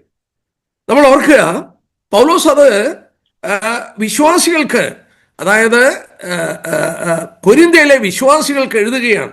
അവനവൻ ശരീരത്തിൽ ഇരിക്കുമ്പോൾ ചെയ്തത് നല്ലതാകലും തീയതാകലും അതിന് തക്കവണ്ണം പ്രാപിക്കേണ്ടതിന് നാം എല്ലാവരും ക്രിസ്തുവിൻ്റെ ന്യായാസനത്തിന് മുമ്പാകെ വെളിപ്പെടേണ്ടതാണ്. പൗലോസും അവിടെ നിൽക്കുമോ? പൗലോസും ഈ ന്യായാസനത്തിന് മുന്നിൽ നിൽക്കുമോ? നിങ്ങളെല്ലാവരും നിൽക്കുമെന്നല്ല പറഞ്ഞേ. നിങ്ങളെല്ലാവരും നിൽക്കുമെന്നല്ല പറഞ്ഞത്. നാം എല്ലാവരും. He is including himself. ആ ന്യായവിധി ദിവസത്തിൽ പൗലോസും അവിടെ ഉണ്ട് എന്നുള്ളത് പൗലോസിന് അറിയാം. അതുകൊണ്ടാണ് താൻ ജീവിച്ചപ്പോൾ എത്ര കെയർഫുൾ ആയിരുന്നു. തൻ്റെ വാക്കുകൾ പരിശോധിച്ചാൽ അറിയാം. അതായത് തൻ്റെ ജീവിതത്തെ പരിശോധിച്ചിട്ട്, ഞാൻ കൊള്ളരുതാത്തവനായി പോകരുത്. that I should not become a castaway. ഞാൻ എൻ്റെ ശരീരത്തെ ദണ്ഡിപ്പിച്ചടിമയാക്കിക്കൊണ്ട് ഞാൻ പോകുന്നത്, ഈ സുവിശേഷ ഘോഷണത്തിൽ ഞാൻ പോരാടുന്നതിന് കാരണമെന്ന, ഞാൻ എൻ്റെ കർത്താവിൻ്റെ മുന്നിൽ ഒരു ദിവസം നിൽക്കും. ഞാനും നിൽക്കും. അന്ന് നിൽക്കുമ്പോൾ എന്നെ കൊള്ളരുതാത്തവനെന്ന് എണ്ണരുത്, പറയരുത്. വിശുദ്ധ പൗലോസിന് ഈ ഭയം ഉണ്ടായിരുന്നു. പ്രിയപ്പെട്ടവരോട് പറയട്ടെ, ദൈവമക്കളെ ന്യായം വിധിക്കുന്നത് ഇവിടെ പറഞ്ഞിരിക്കുകയാണ്. അവനവൻ ശരീരത്തിൽ ഇരിക്കുമ്പോൾ ചെയ്തത് നല്ലതാകലും തീയതാകലും അതിന് തക്കവണ്ണം പ്രാപിക്കേണ്ടതിന് നാം എല്ലാവരും ക്രിസ്തുവിൻ്റെ ന്യായസമുമ്പാകെ വെളിപ്പെടേണ്ടതാകും. ഞാൻ ഒരു വാക്കൂടെ പറഞ്ഞ് അവിടെ നിന്ന് പോവുകയാണ്. പിന്നീട് നമുക്ക് ഈ വാക്യത്തിൽ വരാം. അതായത് ഞാൻ ഈ ഭാഗം പഠിച്ചുകൊണ്ടിരുന്നപ്പോൾ എനിക്ക് മനസ്സിലായി, അതായത് ക്രിസ്ത്യ സമൂഹത്തിൽ ഏറ്റവും തെറ്റിദ്ധരിക്കപ്പെട്ട ഒരു വാക്യമുണ്ടെങ്കിൽ ഈ വാക്യമാണ്. കാരണം ഞാൻ പറയാം. എന്നാൽ രണ്ടാമത്തെ ന്യായവിധി ദൈവം അനുവദിച്ചാൽ അടുത്ത ക്ലാസ്സിൽ നമുക്ക് നോക്കാം. മത്തായിയുടെ സുവിശേഷം 25-ാം അധ്യായം ഒന്ന് എടുത്താട്ടെ. Matthew chapter 25. മത്തായിയുടെ സുവിശേഷം 25-ാം അധ്യായം 24-25 ഒലിമല പ്രഭാഷണമാണ്. നമുക്ക് അടുത്ത ആഴ്ച ചിന്തിക്കുമ്പോൾ അതിൻ്റെ അല്പം ഡീറ്റെയിൽ ഞാൻ പറയാം. ഒലിമല പ്രഭാഷണം 24-25 ഒലിവറ്റ് ഡിസ്കോഴ്സ്. 25-ാം അധ്യായത്തിൽ യേശുക്രിസ്തുവിന്റെ വരവാണ് 24-25 വിഷയം. ഇവിടെ പറയുമ്പോൾ കർത്താവിന്റെ മഹത്വ പ്രത്യക്ഷത, അതായത് മഹോപദ്രവ കാലഘട്ടം കഴിഞ്ഞ് കർത്താവ് മടങ്ങി വരുമ്പോൾ 31 തൊട്ട് 46 വരെ പറഞ്ഞിരിക്കുന്ന ഒരു ന്യായവിധിയുണ്ട്. അതായത് മാത്യു 25 വേഴ്സസ് 31-46, മത്തായി 25-ന്റെ 31 തൊട്ട് 46 വരെ പറഞ്ഞിരിക്കുന്ന ഒരു ന്യായവിധിയുണ്ട്. എന്താണ് ന്യായവിധി? ഈ ലോകത്തിൽ ജീവിച്ചിരിക്കുന്ന മനുഷ്യരുണ്ടല്ലോ, അവരെ ന്യായം വിധിക്കുന്നത് എങ്ങനെയാണെന്ന് പറയുകയാണ്. നമുക്ക് 1-2 വാക്യം മാത്രം വായിക്കാം, ഞാൻ ബാക്കി പിന്നീട് എടുത്തോളാം. മനുഷ്യപുത്രൻ തന്റെ തേജസ്സോടെ സകല വിശുദ്ധ ദൂതന്മാരുമായി വരുമ്പോൾ അവൻ തന്റെ തേജസ്സിന്റെ സിംഹാസനത്തിലിരിക്കും. വളരെ ക്ലിയറാണ് എപ്പോഴായി നടക്കുന്നത്. മനുഷ്യപുത്രൻ തന്റെ തേജസ്സോടെ സകല വിശുദ്ധ ദൂതന്മാരുമായി വരുമ്പോൾ അത് കർത്താവിന്റെ മഹത്വ പ്രത്യക്ഷതയാണ്, രഹസ്യപരമല്ല. 1000 വർഷം ഭരണം തുടങ്ങുന്നതിന് മുമ്പ് അവൻ രാജാതി രാജാവായി പ്രത്യക്ഷപ്പെടുമ്പോൾ അന്ന് നടക്കുന്നതാണ് ഈ ന്യായവിധി. നാം വായിക്കുന്നു, സകല ജാതികളെയും അവന്റെ മുന്നിൽ കൂട്ടും. ആ ഡീറ്റെയിൽ നമുക്ക് അടുത്ത ക്ലാസ്സിൽ നമുക്ക് ശ്രദ്ധിക്കാം. അവരെ രണ്ടായി തിരിച്ച് വലത്തുള്ളവർ മാത്രമേ, നീതിമാന്മാർ മാത്രമേ 1000 ആണ്ട് വാഴ്ചയിൽ പ്രവേശിക്കുകയുള്ളൂ. ഒരുപാട് സംശയങ്ങൾ നമ്മുടെ മനസ്സിൽ വരും. നീതിമാന്മാരെല്ലാം ഉൽപ്രാവണത്താൽ മാറ്റപ്പെട്ടല്ലോ, പിന്നെ അനീതിയുള്ളവരല്ലേ ഇവിടെ കിടക്കുന്നത്? അവരുടെ ഇടയിൽ എങ്ങനെയാണ് നീതിമാന്മാർ വരുന്നത്? നമുക്ക് നോക്കാം, അടുത്ത ക്ലാസ്സിൽ ശ്രദ്ധിക്കാം. അപ്പോൾ രണ്ടാമത് മനുഷ്യനെ കാത്തിരിക്കുന്നത് ഇവിടെ വായിക്കുന്നത് പോലെ തേജസ്സിന്റെ സിംഹാസനം, judgement at the throne of glory. മൂന്നാമത് യേശുക്രിസ്തു 1000 വർഷം ഭരണം കഴിയുന്നു. 1000 വർഷം ഭൂമിയിൽ ഭരിക്കും. 1000 വർഷം ഭൂമിയിൽ ഭരിച്ച ശേഷം ഈ ഭൂമിയെ തീ കൊണ്ട് ചുട്ടഴിച്ച് ഒരു പുതിയ ഭൂമിയെ ഉണ്ടാക്കുന്ന സന്ദർഭത്തിൽ വെളിപ്പാട് പുസ്തകം 20-ാം അധ്യായം 11 തൊട്ട് 15 വരെയുള്ള വാക്യം, റെവലേഷൻ 20 വേഴ്സസ് 11-15, അവിടെ വായിക്കുന്നു, ഞാൻ വലിയൊരു വെള്ളസിംഹാസനവും അതിലൊരുത്തൻ ഇരിക്കുന്നത് കണ്ടു. അവന്റെ സന്നിധിയിൽ നിന്ന് ഭൂമിയും ആകാശം ഓടിപ്പോയി. ആരാണ് അവിടെ വന്നിരിക്കുന്നത്? മരിച്ചവർ, ആബാലവൃദ്ധം, മരിച്ചുപോയവർ. ഇതുവരെ വിശുദ്ധന്മാരുടെ പുനരുത്ഥാനം നടന്ന് അവരെല്ലാം പുനരുത്ഥാനം പ്രാപിച്ചു. എന്നാൽ വിശുദ്ധന്മാരല്ലാത്തവരുടെ പുനരുത്ഥാനം കഴിഞ്ഞിട്ടില്ല. 1000 വർഷം കൂടെ കഴിയുമ്പോഴാണ് വിശുദ്ധന്മാരല്ലാത്തവർ പുനരുത്ഥാനം പ്രാപിക്കുന്നത്. അവർക്ക് ന്യായവിധിയുണ്ട്. ആ ന്യായവിധി എവിടെയാണ്? വെള്ളസിംഹാസനത്തിന് മുന്നിലുള്ള ന്യായവിധി. നമ്മൾ ചോദിച്ചേക്കാം, എന്തിനാ ഈ ന്യായവിധി? അവിടെ നിന്ന് ആരും സ്വർഗത്തിൽ പോകുന്നില്ലല്ലോ, അവരെല്ലാം വീണ്ടും നരകത്തിൽ പോവുകയാണല്ലോ, എന്തിനാണ് ഈ ന്യായവിധി? നമുക്കതിൻ്റെ ഡീറ്റെയില് ലാസ്റ്റ് ക്ലാസ്സിൽ നമുക്ക് ശ്രദ്ധിക്കാം. വളരെ ഗൗരവമായി പഠിക്കേണ്ടതാണ്. ഭയം തോന്നും അത് പഠിച്ചു നോക്കിയാൽ. അപ്പം ഞാനിവിടെ നിർത്തട്ടെ. 3 ന്യായവിധികളുണ്ട്. ഒന്ന്, ദൈവജനത്തിന്റെ ന്യായവിധി. അത് ക്രിസ്തുവിന്റെ ന്യായസ്ഥാനത്തിന് മുമ്പിലാണ്. യേശുക്രിസ്തു മടങ്ങി വരുമ്പോൾ ഈ ഭൂമിയിൽ ജീവിച്ചിരിക്കുന്ന മനുഷ്യരെ തേജസ്സിന്റെ സിംഹാസനത്തിന് മുന്നിൽ, ത്രോൺ ഓഫ് ഗ്ലോറിയിൽ മുമ്പിൽ ന്യായവിധിക്കും. താൻ 1000 വർഷം ഇവിടെ ഭരിക്കും. അതിന്റെ ശേഷം സകല ജാതികളെ തന്നെ മുന്നിൽ വരുത്തിയിട്ട് താൻ ന്യായം വിധിക്കും, പാപികളെ ന്യായം വിധിക്കും. ആ ന്യായവിധി നടക്കുന്നത് വെള്ളസിംഹാസനത്തിന് മുന്നിലാണ്. ഒരിക്കൽ മരണം, പിന്നെ ന്യായവിധി.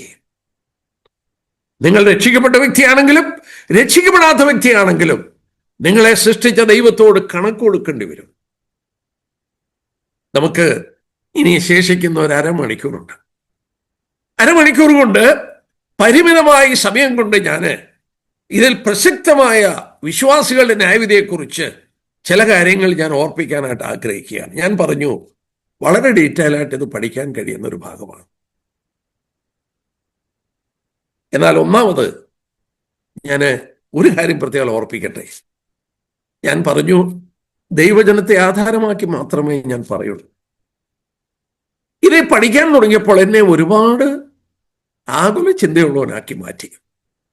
ദൈവജനത്തിൽ പറയുന്നുണ്ടല്ലോ, വിശ്വസിച്ചവർക്ക് ഇനി ന്യായവിധിയില്ലെന്ന്. ഇപ്പോൾ ക്രിസ്തുവിനുള്ളവർക്ക് ഒരു ശിക്ഷയുമില്ല. അപ്പം ഞാൻ ഓർത്തു, ദൈവമേ, രക്ഷിക്കപ്പെടുന്നത് വരെയുള്ള പാപമാണ് ക്ഷമിച്ചിരിക്കുന്നത്, രക്ഷിക്കപ്പെട്ട ശേഷം ഞാൻ ചെയ്ത പാപത്തിന് ശിക്ഷയുണ്ട് എന്നെൻ്റെ മനസ്സിൽ തോന്നി. ഒരുപാട് സംശയങ്ങൾ തോന്നി. ആ സംശയങ്ങൾ ദൂരീകരിക്കപ്പെടേണ്ടതാണ് ദൈവജനത്തെ ആധാരമാക്കി. ഞാൻ ദൈവജനത്തെ ആധാരമാക്കി ഈ വിശ്വാസികളുടെ ന്യായവിധികളെക്കുറിച്ച് എനിക്കൊരു സംശയമില്ലാതെ ക്ലാരിഫൈഡ് ആയി തീരാൻ ഇടയായി മാറിയത് വിശ്വാസികളുടെ ന്യായവിധിയെ മൂന്നായി തിരിച്ച് ഞാൻ പഠിച്ചപ്പോഴാണ്. എനിക്ക് മൂന്നായി തിരിച്ച് പഠിക്കണമെങ്കിൽ, ക്ലാസ് എടുക്കണമെങ്കിൽ ഈ 3 ദിവസവും അതെടുക്കണം. എന്നാൽ ഞാൻ അത് ഒന്നോ രണ്ടോ സെന്റൻസിൽ പറഞ്ഞു നിർത്താനല്ലാതെ എനിക്ക് കഴിയില്ല. എന്താണ് ഒരു വിശുദ്ധന്റെ 3 ന്യായവിധികൾ? ഒന്നാമത് മനസ്സിലാക്കുക, നമ്മൾ കണ്ടു പാപികളെ ന്യായവിധിക്കും, ഈ ലോകത്തിൽ ജീവിച്ചിരിക്കുന്നവരെ ന്യായവിധിക്കും. വിശ്വാസികളുടെ ന്യായവിധി ക്രിസ്തുവിന്റെ ന്യായാസനത്തിന്റെ മുന്നിലാണ്. നോക്കിയാട്ടെ, മലയാളത്തിൽ ആ പദം ഉപയോഗിച്ചിരിക്കുന്നത് അത് ന്യായാസനമാണ്, സിംഹാസനമല്ല. ഗ്രീക്കിൽ നമുക്കറിയാം, പുതിയ നിയമം എഴുതിയത് ഗ്രീക്ക് ലാംഗ്വേജിലാണ്. ഗ്രീക്ക് ലാംഗ്വേജിൽ വിശ്വാസികളുടെ ന്യായവിധി എന്നുള്ളത് ബീമ എന്ന് പറയുന്ന വാക്കുകൊണ്ടാണ് എഴുതിയിരിക്കുന്നത്. ബീമ. മറ്റേത് രണ്ടും ത്രോണോസ്. എന്ന് പറയുമ്പോൾ, ത്രോൺ എന്ന് പറയുമ്പോൾ, സിംഹാസനം എന്ന് പറയുമ്പോൾ there is a judgment there. എന്നാൽ വിശ്വാസിയെ ന്യായവിധിക്കുമ്പോൾ ദൈവം എന്താണ് ആ വാക്ക് ഉപയോഗിക്കാൻ? നമ്മുടെ ദൈവം സർവജ്ഞാനിയാണ്. എന്തുകൊണ്ടാണ് അത് ഉപയോഗിക്കാഞ്ഞത്? അത് വചനം പഠിക്കുമ്പോൾ നമുക്കറിയാൻ കഴിയും. അതിന് പകരം ഉപയോഗിച്ച വാക്ക് ബീമ എന്ന വാക്കാണ്. നിങ്ങൾക്ക് ഗ്രീക്ക് ലെക്സിക്കണോ എന്തെങ്കിലും ഡിക്ഷണറിയോ ഉണ്ടെങ്കിൽ ബീമ എന്ന വാക്കിന്റെ അർത്ഥം ഒന്ന് നോക്കിയാട്ടെ. ക്രിസ്തുവിന്റെ ന്യായാസനത്തിന് ഉപയോഗിച്ചിരിക്കുന്ന വാക്ക് ത്രോണോസ് അല്ല, ബീമ എന്നാണ്. ബീമ എന്ന വാക്കിന്റെ അർത്ഥം എ റേസ്ഡ് പ്ലാറ്റ്ഫോം, ഒരു അമ്പയർ ഇരിക്കുന്ന സ്ഥലം. ഒരു കളി നടക്കുമ്പോൾ ഒരു അമ്പയർ ഇരിക്കുന്നു, അമ്പയർ വിസിലുമായിട്ടിരുന്നിട്ട് ശരി തെറ്റ് വിസിലടിക്കുകയാണ്. He is in a way sitting there as a judge, but he is not there to judge as a judge in the court. കണ്ടോ, ദൈവം അവിടെ ഉപയോഗിച്ചിരിക്കുന്ന വാക്ക് ബീമ എന്നാണ്.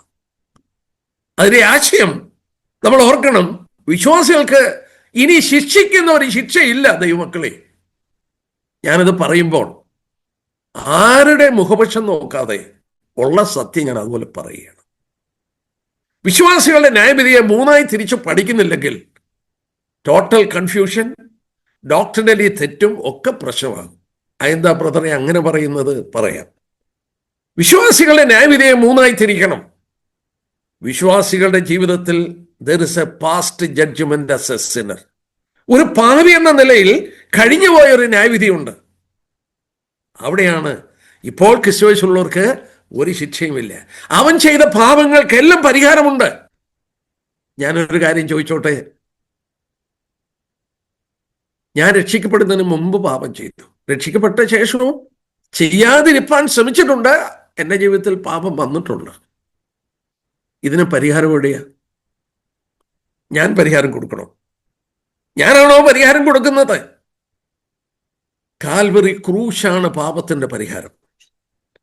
കാൽവറി ക്രൂശിൽ പാപത്തിന്റെ പരിഹാരം ദൈവം വരുത്തുമ്പോൾ ഞാൻ ജനിച്ചിട്ടില്ല, എൻ്റെ അപ്പൻ ജനിച്ചിട്ടില്ല, എൻ്റെ വല്യപ്പനും വല്യപ്പൂപ്പനും ഒന്നും ജനിച്ചിട്ടില്ല. 2000 വർഷങ്ങൾക്ക് മുമ്പ് ദൈവം സർവജ്ഞാനിയാണെന്ന് ഓർക്കണം. മാർട്ടിൻ ലൂതർ എന്ന് പറയുന്ന നവോത്ഥാനത്തിന്റെ പിതാവ് പറഞ്ഞൊരു വാക്ക് എൻ്റെ മനസ്സിൽ മായാതെ കുറിച്ചിട്ടിട്ടുണ്ട്. Your thoughts of God are too human. നിനക്ക് ദൈവത്തെക്കുറിച്ച് ചിന്തിക്കുന്നത് മാനുഷികമാണ്.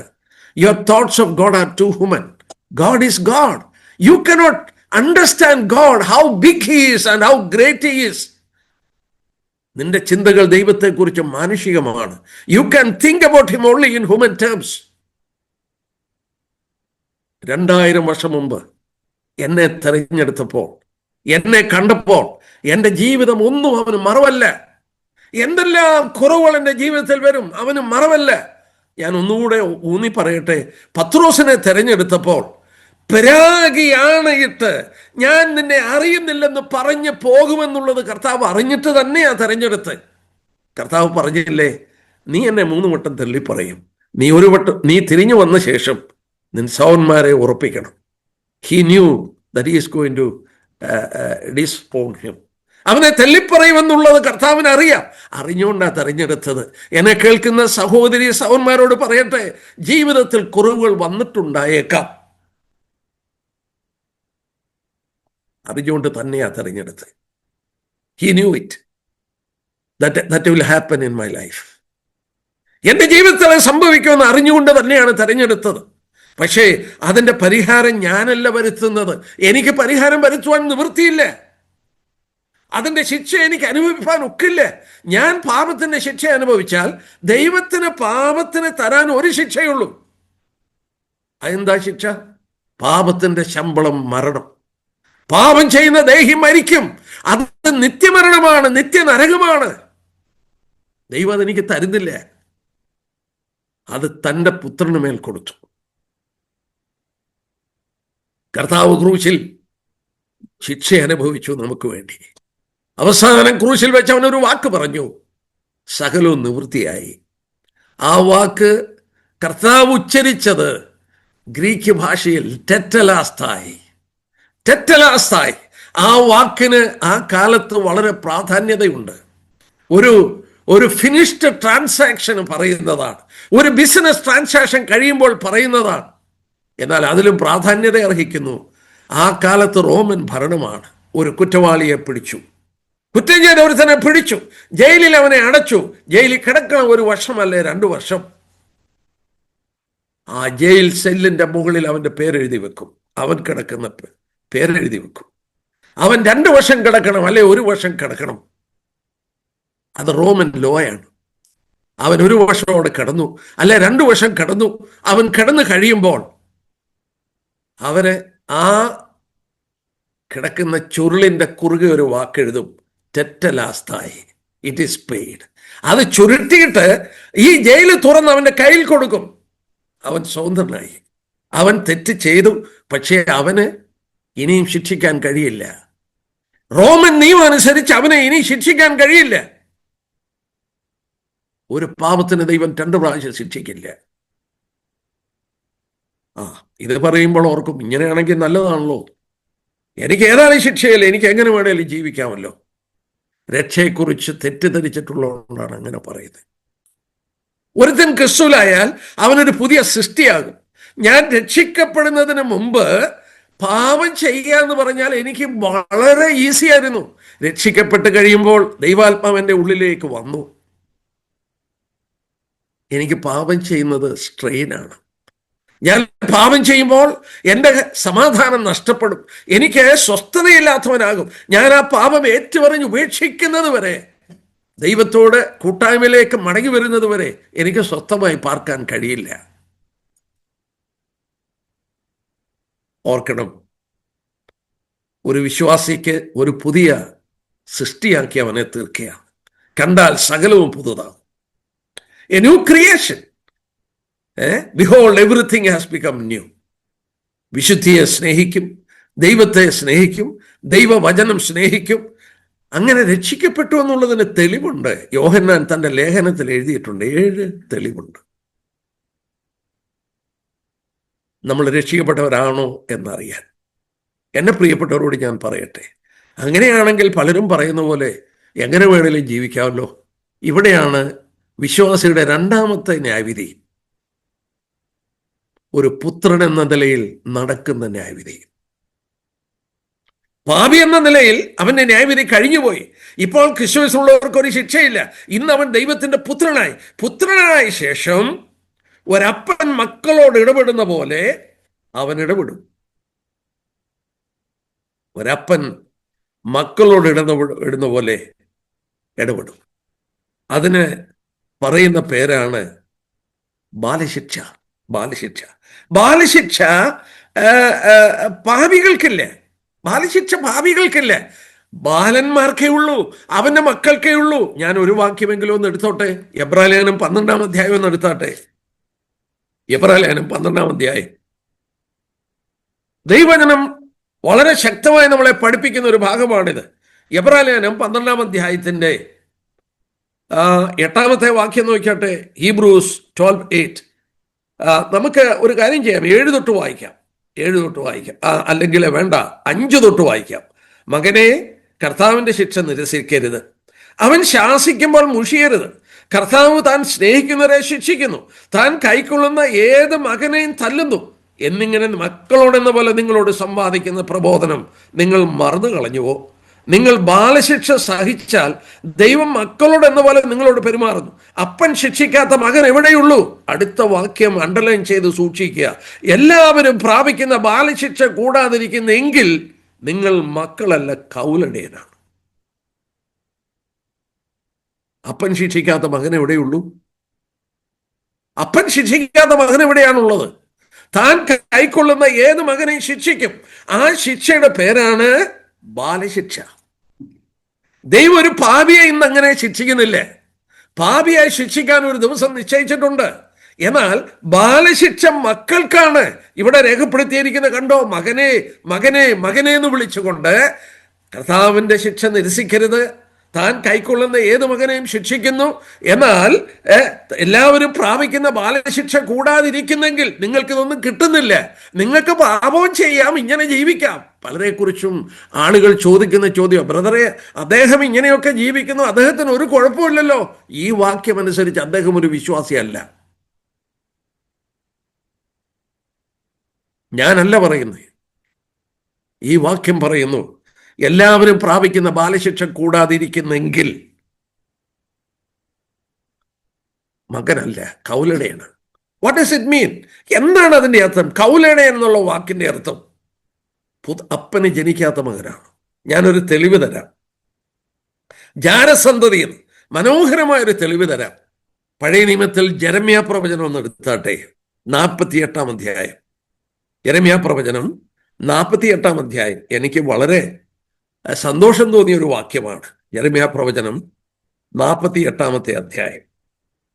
ജെരമ്യാ ചാപ്റ്റർ 48. ജെരമ്യാ 48 and verses 11. മോബിനെ കുറിച്ചാണ് പറയുന്നത്. അതിന്റെ 11-ാം വാക്യം. മോബ് ബാല്യം മുതൽ സ്വൈര്യമായി മട്ടിന്മീത് തെളിഞ്ഞു നിന്നു. അവനെ പാത്രത്തിൽ നിന്ന് പാത്രത്തിലേക്ക് പകരുകയോ പ്രവാസത്തിലേക്ക് കൊണ്ടുപോവുകയോ ചെയ്തിട്ടില്ല.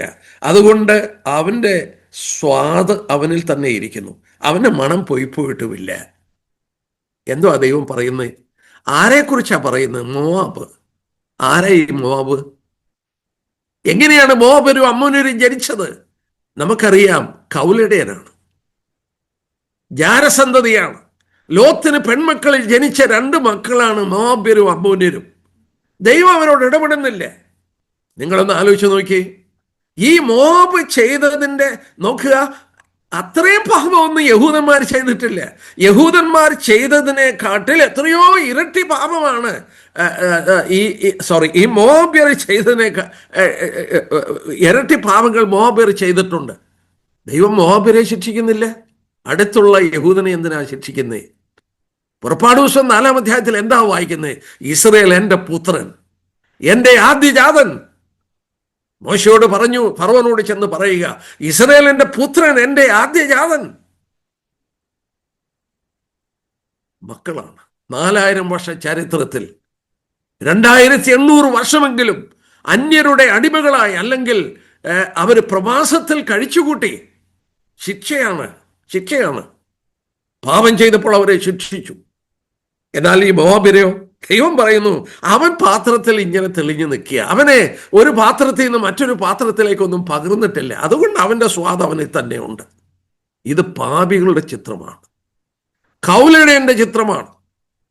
എന്നെ കേൾക്കുന്ന പ്രിയപ്പെട്ടവരോട് ഞാൻ പറയട്ടെ, വളരെ ഗൗരവമായി ഞാൻ ഓർപ്പിക്കട്ടെ, എല്ലാവരും പ്രാപിക്കുന്ന ബാലശിക്ഷ കൂടാതിരിക്കുന്നെങ്കിൽ നിങ്ങൾ മക്കളല്ല, കൗലടിയാണ്. ദൈവം കൈക്കൊള്ളുന്ന ഏത് മകനെയും ശിക്ഷിക്കും. ആ ശിക്ഷയുടെ പേരാണ് ബാലശിക്ഷ. എനിക്ക് എടുക്കാൻ സമയമില്ല. ബാലശിക്ഷ ദൈവജനത്തിൽ വെളിപ്പെടുത്തിയിട്ടുണ്ട്. എന്തൊക്കെയാണ് ബാലശിക്ഷ? ഇത് ഹേതുവായി നിങ്ങളിൽ പലരും രോഗികൾ, ഇത് ഹേതുവായി അനേകർ നിദ്ര പ്രാപിക്കുന്നു. ഇതിൻ്റെയൊക്കെ കാരണം ബിക്കോസ് ഓഫ് ദിസ്. ഇത് മൂലം, ഇതിൻ്റെ കാരണത്താൽ നിങ്ങൾ രോഗികളാവുന്നു. ഇതിൻ്റെ കാരണത്താൽ നിങ്ങൾ പലരും മരിക്കുന്നു. എല്ലാ മരണവും ബാലശിക്ഷയല്ല, എല്ലാ രോഗവും ബാലശിക്ഷയല്ല. എന്നാൽ ബാലശിക്ഷയായിട്ട് രോഗം വരുന്നുണ്ട്. ബാലശിക്ഷയുടെ ആത്യന്തികമായ ഫലമാണ് മരണം സംഭവിക്കുന്നത്. അവരെ ദൈവം തള്ളിക്കളയല്ല, അവർ മക്കളാണ്. എനിക്ക് ഡീറ്റെയിൽ ആയിട്ട് എടുക്കാൻ നിവൃത്തിയില്ല, ഞാൻ അവിടെ നിർത്തട്ടെ. പാപി എന്ന നിലയിൽ അവന് ന്യായവിധിയില്ല. അതെല്ലാം പുത്രൻ അനുഭവിച്ചു. അവൻ ഇന്ന് ദൈവത്തിന്റെ മകനാണ്. ഒരു മകനാണ്. അവൻ ചെയ്യുന്ന പാപങ്ങൾക്ക്, പാപം ചെയ്താൽ ഉടനെ ശിക്ഷിക്കാനൊന്നും ദൈവം ഇരിക്കുകയല്ല. അല്ല, ഞാൻ അതോടൊന്ന് ക്ലാരിഫൈ ചെയ്തോട്ടെ. യെരമ്യാ പ്രവചനം തന്നെ ഒന്ന് എടുത്താട്ടെ. 2-ാം അധ്യായം. പാപം ചെയ്താൽ ഉടൻ അടിക്കാൻ വടികൊണ്ടിരിക്കുന്ന ഒരു ദൈവം അല്ല നമ്മുടെ ദൈവം. പിന്നെ എപ്പോഴാണ് ശിക്ഷിക്കുന്നത്? യെരമ്യാ പ്രവചനം 2-ാം അധ്യായം നോക്കിയാട്ടെ. യെരമ്യാ 2:35 വാക്യം, 2:35. നീയോ ഞാൻ കുറ്റമില്ലാത്തവൾ, അവന്റെ കോപം എന്നെ വിട്ടുമാറിയിരിക്കുന്നു എന്ന് ഇത് സത്യമെന്ന് പറയും. അടുത്ത ഭാഗം ഞാൻ ചുവന്ന മഷി കൊണ്ട് അണ്ടർലൈൻ ചെയ്തു വെച്ചു. ഞാൻ പാപം ചെയ്തിട്ടില്ലെന്ന് നീ പറയുകൊണ്ട് ഞാൻ നിന്നോട് വ്യവഹരിക്കും. കണ്ടോ? ഞാൻ പാപം ചെയ്തിട്ടില്ലെന്ന് നീ പറയുകൊണ്ട് ഞാൻ നിന്നോട് വ്യവഹരിക്കും. ദൈവം എന്തുകൊണ്ടാണ് ഇസ്രായേലിനോട് ഇടപെട്ടത്? എന്തിനാണ് അവരെ പ്രവാസത്തിൽ അയച്ചത്? എന്തിനാണ് അവരെ മറ്റ് ജാതികൾ ഭരിച്ചത്? പാപബോധമില്ലേ? പ്രവാചകന്മാരെ അയച്ചിട്ടും പാപബോധമില്ലേ? ഞാൻ പാപം ചെയ്തിട്ടില്ലെന്ന് നീ പറയുകൊണ്ട് നിന്നോട് ഞാൻ വ്യവഹരിക്കും. അതിന്റെ 3-ാം അധ്യായം നോക്കിയാട്ടെ. 3-ാം അധ്യായത്തിന്റെ 13-ാം വാക്യം നോക്കിയാട്ടെ. അതിന്റെ അവസാന ഭാഗം യെരമ്യാ പ്രവചനം 3:13 വാക്യം. ദൈവം ഇസ്രായേലിനോട് പറയുകയാണ്, നിന്റെ അകൃത്യം സമ്മതിക്കുക മാത്രം ചെയ്യുക എന്ന് യഹോവ അരുളി ചെയ്തു. All what God was asking them, accept or confess your sin. ഇതല്ലേ 1 യോഹന്നാൻ 1:9. 1 യോഹന്നാൻ 1:9 ഇതല്ലേ പറഞ്ഞിരിക്കുന്നത്? നാം നമ്മുടെ പാപങ്ങളെ ഏറ്റുപറയുന്നു എങ്കിൽ, കണ്ടീഷനാണ്, നാം നമ്മുടെ പാപങ്ങളെ ഏറ്റുപറയുന്നെങ്കിൽ അവൻ നമ്മുടെ പാപങ്ങളെ ക്ഷമിച്ച് സകല അനീതിയും പോക്കി നമ്മളെ രക്ഷിക്കും. ഇസ്രായേലേ, നീ ആകെ ചെയ്യേണ്ടത് നിന്റെ പാപം സമ്മതിച്ചാൽ മതി. ചെയ്തിട്ടില്ലെന്ന് പറയുന്നതുകൊണ്ട് നിന്നോട് വ്യവഹരിക്കും. ദൈവം ബാലശിക്ഷ തരുന്നത് പാപബോധമില്ലാതെ വരുമ്പോഴാണ്, അത് ഏറ്റുപറയാതെ ഇരിക്കുമ്പോഴാണ്. നമ്മൾ അനുദപിച്ച് ഏറ്റുപറഞ്ഞാൽ, വാക്ക് പറഞ്ഞിട്ടുണ്ട്, നാം നമ്മുടെ പാപങ്ങളെ ഏറ്റുപറഞ്ഞാൽ അവൻ നമ്മുടെ പാപങ്ങളെ ക്ഷമിച്ച് സകല അനീതിയും പോക്കി ശുദ്ധീകരിക്കും. ഞാൻ ആ വാക്യം ഇങ്ങനെ പറയാറുണ്ട്, if he confess he will forgive and he will cleanse us. എനിക്കൊരു കൊച്ചുമോളുണ്ട്. അവളോട് പറഞ്ഞു, വീടിന്റെ മുറ്റത്ത് ചള്ളക്കകത്ത് കളിക്കരുത്, മഴ പെയ്ത് അവിടെ എല്ലാം ചള്ളയാണ്. വലിയ ഡാഡി തന്നെ വിളിക്കുന്നത്. വലിയ ഡാഡി, ഞാൻ ചള്ളക്കകത്ത് പോകില്ലെന്ന് പറഞ്ഞു. ഞാൻ കുറെ കഴിഞ്ഞ് നോക്കിയപ്പം കാണാം ചള്ളക്കകത്ത് കിടക്കുക. ഞാൻ അവളെ പിടിച്ചു അടിക്കാൻ എൻ്റെ കൈ പൊക്കിയപ്പോൾ അവൾ വാവിട്ട് കരഞ്ഞു, വലിയ ഡാഡി, വലിയ ഡാഡി, ഞാൻ ഇനി കളിക്കാൻ പോകില്ലെന്ന് പറഞ്ഞു. ഞാൻ ഒരു വലിയ ഡാഡിയാണ്, വല്യപ്പനാണ്. എനിക്ക് അനുകമ്പ തോന്നി. ആ കുഞ്ഞിനെ ഞാൻ അടിച്ചില്ല. അവളോട് ഞാൻ ക്ഷമിച്ചെന്ന് മാത്രമല്ല, അവളെ കൂട്ടിക്കൊണ്ട് ഞാൻ പൈപ്പിന്റെ കീഴിൽ കൊണ്ടുപോയി അവിടെ ദേഹത്ത് പറ്റിയ ചള്ളയെല്ലാം ഞാൻ കഴുകിക്കളഞ്ഞു. If you confess I will forgive and I will cleanse. എന്തൊരു ദൈവമാണ് നമ്മുടെ ദൈവം. നമ്മുടെ ജീവിതത്തിൽ എന്ത് കുറവ് വന്നാലും ഏറ്റുപറഞ്ഞാൽ അവൻ ക്ഷമിക്കുന്ന ദൈവമാണ്. ഇസ്രായേലിനോടും ദൈവം പറഞ്ഞതാണ്, നീ പാപം ചെയ്തിട്ടില്ലെന്ന് നീ പറഞ്ഞുകൊണ്ട് നിന്നോട് ഞാൻ വ്യവഹരിക്കും. ഇസ്രായേലേ, നിന്റെ പാപം നീ സമ്മതിച്ചാൽ മതി. ബാലശിക്ഷ ആരംഭിക്കുന്നത് ആ സന്ദർഭത്തിലാണ്. മൂന്നാമത്, ഈ ലോക ജീവിതം കഴിഞ്ഞ് മരണത്താൽ മാറ്റപ്പെടുകയോ അല്ലെങ്കിൽ ഉൽപ്രാവണത്താൽ ഇവിടെ നിന്ന് മാറ്റപ്പെടുകയോ ചെയ്താൽ, ജീവനോട് ശേഷിക്കുകയാണെങ്കിൽ കർത്താവിന്റെ വരവിൽ നമ്മൾ ഉൽപ്രാവണത്താൽ മാറ്റപ്പെടും. ആ വിധത്തിൽ നമ്മൾ മാറ്റപ്പെട്ട് കർത്താവിന്റെ സന്നിധിയിൽ കടന്നു ചെല്ലുമ്പോൾ നമ്മുടെ ജീവിതം പരിശോധിക്കും. എന്തിനാ പരിശോധിക്കുന്നത്? ഇനിയിപ്പം നമ്മുടെ കാര്യങ്ങൾ, നമ്മുടെ ജീവിതത്തിന് ശിക്ഷയില്ല. നമ്മൾ പാപം ചെയ്താൽ ബാലശിക്ഷയോ അല്ലെങ്കിൽ ഇവിടെ വെച്ച് ഏറ്റുപറഞ്ഞാൽ അതിന്റെ ക്ഷമാപണമോ കിട്ടുന്നു. എന്നാൽ ഞാൻ ഒരു കാര്യം പ്രത്യേകം ഓർപ്പിക്കട്ടെ, നമ്മളെ രക്ഷിക്കുമ്പോൾ, ഇനിയുള്ള ഭാഗം ഞാൻ പെട്ടെന്ന് പറയാം, നമ്മളെ രക്ഷിക്കുമ്പോൾ ദൈവത്തിനൊരു വലിയ ഉദ്ദേശമുണ്ടായിരുന്നു. ഇത് ഊന്നി പറയണമെന്ന് ബൈബിളിൽ പറയുന്നുണ്ട്. പല സഭകളിലും പറയാറില്ല, പ്രസംഗിക്കാറില്ല. എന്താ അങ്ങനെ പറയുന്നത്? എടുത്താട്ടെ, 2 വാക്യം മാത്രം വായിക്കാം, ബാക്കി ഞാൻ വായിക്കുന്നില്ല. എഫേസ്യ ലേഖനം 2-ാം അധ്യായം നോക്കി. എഫീഷ്യൻസ് ചാപ്റ്റർ 2 അതിന്റെ 10-ാം വാക്യം. എഫീഷ്യൻസ് 2:10. നാം അവന്റെ കൈപ്പണിയായി സൽപ്രവൃത്തികൾക്കായിട്ട് ക്രിസ്തുയേശുവിൽ സൃഷ്ടിക്കപ്പെടാവുന്നു, നാം ചെയ്തു പോരേണ്ടതിന് ദൈവം അത് മുന്നൊരുക്കിയിരിക്കുന്നു. എൻ്റെ സഹോദരന്മാരെ, ആ വാക്ക് കണ്ടോ? നാം അത് ചെയ്തു പോരേണ്ടതിന് ദൈവം മുന്നൊരുക്കിയിരിക്കുകയാണ്. God has predetermined. യേശുക്രിസ്തു മൂലം വീണ്ടും ജനിച്ചവർ എന്ത് ചെയ്യണം? അവര് സൽപ്രവൃത്തി ചെയ്യുന്നവരായിരിക്കണം. കണ്ടോ? ക്രിസ്തുയേശുവിൽ സൃഷ്ടിക്കപ്പെട്ടവർ, എന്നെ പുതുതാക്കി തീർത്തു. ഞാൻ എന്ത് ചെയ്യണം? സൽപ്രവൃത്തി ചെയ്യണം. അത് ദൈവം മുന്നമേ കരുതി അത് ചെയ്യുവാൻ. ഒരു വാക്യം തീത്തോസ് ലേഖനത്തിൽ നിന്ന് വായിക്കാം. യേശുക്രിസ്തു ക്രൂശിൽ എന്തിനാ മരിച്ചത്? യേശുക്രിസ്തു ക്രൂശിൽ മരിക്കുന്നത് പല വാക്യങ്ങളിൽ 1-2 വാക്യമേ ഞാൻ പെറുക്കിയെടുക്കുന്നുള്ളൂ. തീത്തോസ് ലേഖനം 2-ാം അധ്യായം അതിന്റെ 14-ാം വാക്യം നോക്കി. ടൈറ്റസ് 2:14. അവൻ നമ്മെ സകല അധർമ്മത്തിൽ നിന്നും വീണ്ടെടുത്ത് സൽപ്രവൃത്തിയിൽ ശുഷ്കാന്തിയുള്ള ഒരു സ്വന്തം ജനമായി തനിക്ക് ശുദ്ധീകരിക്കണമെന്ന് തന്നെത്താൻ നമുക്ക് വേണ്ടി കൊടുത്തു. കേട്ടോ? കർത്താവ് ക്രൂശിൽ മരിക്കുന്നത് പിതാവിന്റെ ഇഷ്ടം ഇതാണെന്ന് മനസ്സിലാക്കി സൽപ്രവൃത്തിയിൽ ശുഷ്കാന്തിയുള്ള ഒരു സ്വന്തം ജനത്തെ സമ്പാദിച്ചെടുക്കാൻ അവൻ നമ്മളിൽ നിന്ന് ആഗ്രഹിക്കുന്നത് എന്താണ്? പൗലോസ് ഇവിടെ പറയുന്നുണ്ട്. അതിന്റെ 3-ാം അധ്യായത്തിന്റെ 8-ാം വാക്യം നോക്കിയേ. ഈ വചനം വിശ്വാസയോഗ്യം, ദൈവത്തിൽ വിശ്വസിച്ചവർ സൽപ്രവൃത്തികളിൽ ഉത്സാഹികളായിരിക്കാൻ കരുതേണ്ടതിന് നീ ഇത് ഉറപ്പിച്ച് പറയണം, പഠിപ്പിക്കണം. സോന്മാരെ, മിഷണറിമാര് ഇവിടെ വന്നു. ഞാൻ യോങ്കിച്ചോ, ലോകത്തിലെ ഏറ്റവും വലിയ അംഗത്വമുള്ള സഭയാണ് യോങ്കിച്ചോയുടെ, കൊറിയയിലുള്ള സഭ യോങ്കിച്ചോയുടെ. ഞാൻ എവിടോ യാത്ര ചെയ്ത് വരുമ്പോഴാണ് അദ്ദേഹത്തിൻ്റെ, എനിക്കൊന്ന് മലേഷ്യയെന്നോ മറ്റോ വരുമ്പോഴാണ് അദ്ദേഹത്തിനെ കുറിച്ചുള്ള ഒരു ആർട്ടിക്കിൾ വായിക്കാനായിട്ട് എനിക്ക് സാധിച്ചു. ഈ യോങ്കിച്ചോയുടെ സഭ ഇത്രയും വലുതായതിൻ്റെ കാരണം എനിക്ക് അന്നാ മനസ്സിലായത്. കൊറിയൻ വാറ് നടക്കുകയാണ്. കൊറിയൻ യുദ്ധം നടക്കുമ്പോൾ ഒരുപാട് അഭയാർത്ഥികൾ വീട് വിട്ട് എല്ലാം ഉപേക്ഷിച്ച് ജീവനും കൊണ്ട് കുഞ്ഞുങ്ങളെ എടുത്തുകൊണ്ട് ഓടിപ്പോയി ഒരുപാട് പേര്. അവരോടിപ്പോയപ്പോൾ യോങ്കിച്ചോയുടെ ഒരു സഭ, ഒരുപാട് ആളുകളൊന്നുമില്ല, അദ്ദേഹം അവരെ ടേക്ക് കെയർ ചെയ്തു. അവർക്ക് ഭക്ഷണം കൊടുത്തും അവരുടെ ആവശ്യങ്ങൾ നിറവേറ്റിയും അവരെ സഹായിച്ചും യോങ്കിച്ചോ ചെയ്തപ്പോൾ അവരൊക്കെ എന്തോ ചെയ്തു? അവരൊക്കെ യോങ്കിച്ചോയുടെ സഭയുടെ അംഗങ്ങളായി മാറി. നമ്മുടെ നാട്ടിലെ മിഷണറിമാർ വന്നു.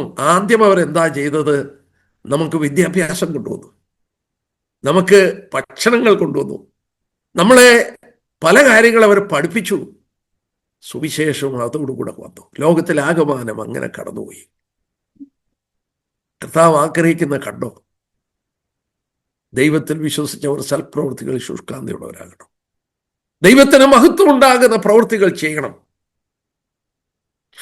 കർത്താവ് തന്നെ പറഞ്ഞത് ഓർമ്മയുണ്ടല്ലോ. യൂദാ പറഞ്ഞു, ഈ വിലയേറിയ തൈലം വിറ്റ് ദരിദ്രർക്ക് കൊടുക്കാമായിരുന്നല്ലോ. കർത്താവ് പറഞ്ഞു, ദരിദ്രർ നിങ്ങളോട് കൂടെ എപ്പോഴും ഉണ്ടല്ലോ. നമ്മൾ അവരെ സഹായിക്കും എന്നുള്ളത് അവൻ കരുതി. നമ്മൾ ഒരിക്കലും സ്വയം നിറഞ്ഞവരായി എല്ലാം എനിക്ക് എന്നുള്ള ചിന്തയിലിരിക്കാതെ സാധുക്കളും അശനരും ബുദ്ധിമുട്ടുന്നവരും ഞെരുങ്ങുന്നവരൊക്കെ ഉണ്ട്, കളിപ്പിക്കുന്നവരൊക്കെ ഉണ്ട്. അത് ശ്രദ്ധിച്ച് തിരിച്ചറിയണം. എന്നാൽ ആവശ്യത്തിലിരിക്കുന്നവരെ മറക്കരുത്. സഹവിശ്വാസികളോട് കരുണ കാണിക്കണം. നമുക്കിനി നോക്കാം. ഇത് കഴിഞ്ഞിട്ട് കർത്താവിൻ്റെ സന്നിധി നമ്മൾ ചെല്ലും. ദൈവം നമ്മളോട്, ഞാൻ ആ വാക്യം കൂടെ ഒന്ന് പറഞ്ഞു നിർത്താനേ സമയമുള്ളൂ. നമുക്ക് 2 കൊരിന്ത്യർ 5-ാം അധ്യായം എടുക്കാം. നമ്മൾ വായിച്ച അവിടെ ചെല്ലുമ്പോൾ എന്താണ് പരിശോധിക്കുന്നത്? ഞാൻ പറഞ്ഞു, ഏറ്റവും തെറ്റിദ്ധരിക്കപ്പെട്ട ഒരു വാക്കാണ് 2 കൊരിന്ത്യർ 5-ാം അധ്യായം. 2 കൊരിന്ത്യർ 5-ാം അധ്യായത്തിന്റെ 10-ാം വാക്യം. അവനവൻ ശരീരത്തിൽ ഇരിക്കുമ്പോൾ ചെയ്തത്. എൻ്റെ ജീവിതത്തിൽ, എൻ്റെ ഹൃദയത്തിൽ ഒരുപാട് നാൾ ഞാൻ ചിന്തിച്ചുകൊണ്ടിരുന്നത്, ഞാൻ ചെയ്ത സുവിശേഷ വേലയ്ക്ക് അവിടെ ചെല്ലുമ്പോൾ പ്രതിഫലം കർത്താവ് തരും. ഞാൻ ചെയ്തത് സുവിശേഷ വേല കർത്താവ് പരിശോധിച്ചിട്ട് അതിന് കർത്താവ് അംഗീകരിച്ചതിന് പ്രതിഫലം തരും എന്നാണ് ഞാൻ കരുതിയിരുന്നത്. എന്നാൽ ഈ പഠനത്തിലൂടെ എൻ്റെ ധാരണ തിരുത്തി. എന്താ തിരുത്താൻ കാരണം? ഇവിടെ നോക്കിയാട്ടെ, ശരീരത്തിൽ ഇരിക്കുമ്പോൾ ചെയ്തത്. ആ ചെയ്തത് എന്ന വാക്ക് യവന ഭാഷയിൽ, ഗ്രീക്കിൽ പ്രാസോ എന്ന വാക്കാണ്. പ്രാസോ എന്ന വാക്കിന്റെ അർത്ഥം done what you have performed with your body. നിങ്ങളുടെ ശരീരം കൊണ്ട് നിങ്ങൾ എന്ത് പെർഫോം ചെയ്താലും it comes under that particular word. രക്ഷിക്കപ്പെട്ട ഒരാള് തനിക്കുള്ളവനല്ല, അവനെ വിലയ്ക്ക് വാങ്ങിയിരിക്കുക. അവന്റെ ശരീരം കർത്താവിന്റെ ശരീരമാണ്. ആ ശരീരം കൊണ്ട് കർത്താവിന് മഹത്വപൂർണമായി പ്രവർത്തിപ്പാൻ അവൻ വിളിക്കപ്പെട്ടവനാണ്. അവനവൻ ശരീരത്തിലിരിക്കുമ്പോൾ ചെയ്തത്. 2 വാക്യം അതോട് ചേർത്ത് വായിക്കാം. ഇവിടെ തിരിച്ചു വരണം. ഈ വാക്യത്തിൽ നമ്മൾ തിരിച്ചു വരണം. ഞാൻ അവിടെ ഒരു അടയാളം വെച്ചിട്ട് 1 കൊരിന്ത്യർ ഒന്ന് എടുത്താട്ടെ. 2 കൊരിന്ത്യൻസ് 5:10 നമ്മൾ വായിച്ചു. 1 കൊരിന്ത്യർ 10-ാം അധ്യായം നോക്കിയാട്ടെ. 1 കൊരിന്ത്യർ 10-ാം അധ്യായം അതിന്റെ 31-ാം വാക്യം നോക്കി. 1 കൊരിന്ത്യർ 10-ാം അധ്യായത്തിന്റെ 31-ാം വാക്യം.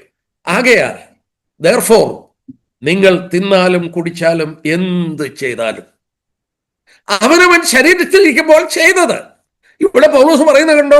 നിങ്ങൾ തിന്നാലും കുടിച്ചാലും എന്ത് ചെയ്താലും എല്ലാം ദൈവത്തിന്റെ മഹത്വത്തിനായി ചെയ്യണം. എന്ത് ചെയ്താലും അവനവൻ ശരീരത്തിൽ ഇരിക്കുമ്പോൾ ചെയ്തത്. തിന്നാലും കുടിച്ചാലും എന്ത് ചെയ്താലും അതിന്റെ ആത്യന്തിക ലക്ഷ്യം ദൈവമഹത്വമായിരിക്കണം. ഒരു വാക്യം കൂടെ ഒന്ന് വായിച്ചോട്ടെ. ആ വാക്ക് വീണ്ടും കൊലോസ്യ ലേഖനത്തിൽ വായിക്കുന്നുണ്ട്. കൊലോസ്യ ലേഖനം 3-ാം അധ്യായത്തിന്റെ 17-ാമത്തെ വാക്യം. 3-ാം അധ്യായത്തിന്റെ 17-ാമത്തെ വാക്യം. വാക്കിനാലോ ക്രിയാലോ എന്ത് ചെയ്താലും, വീണ്ടും അവിടെ വായിക്കുന്നത് എന്ത് ചെയ്താലും, വാക്കിനാലോ ക്രിയാലോ എന്ത് ചെയ്താലും സകലവും കർത്താവായ യേശുവിന്റെ നാമത്തിൽ ചെയ്തും അവൻ മുഖാന്തരം പിതാവായ ദൈവത്തിന് സ്തോത്രം പറഞ്ഞുകൊണ്ടിരിപ്പീൻ.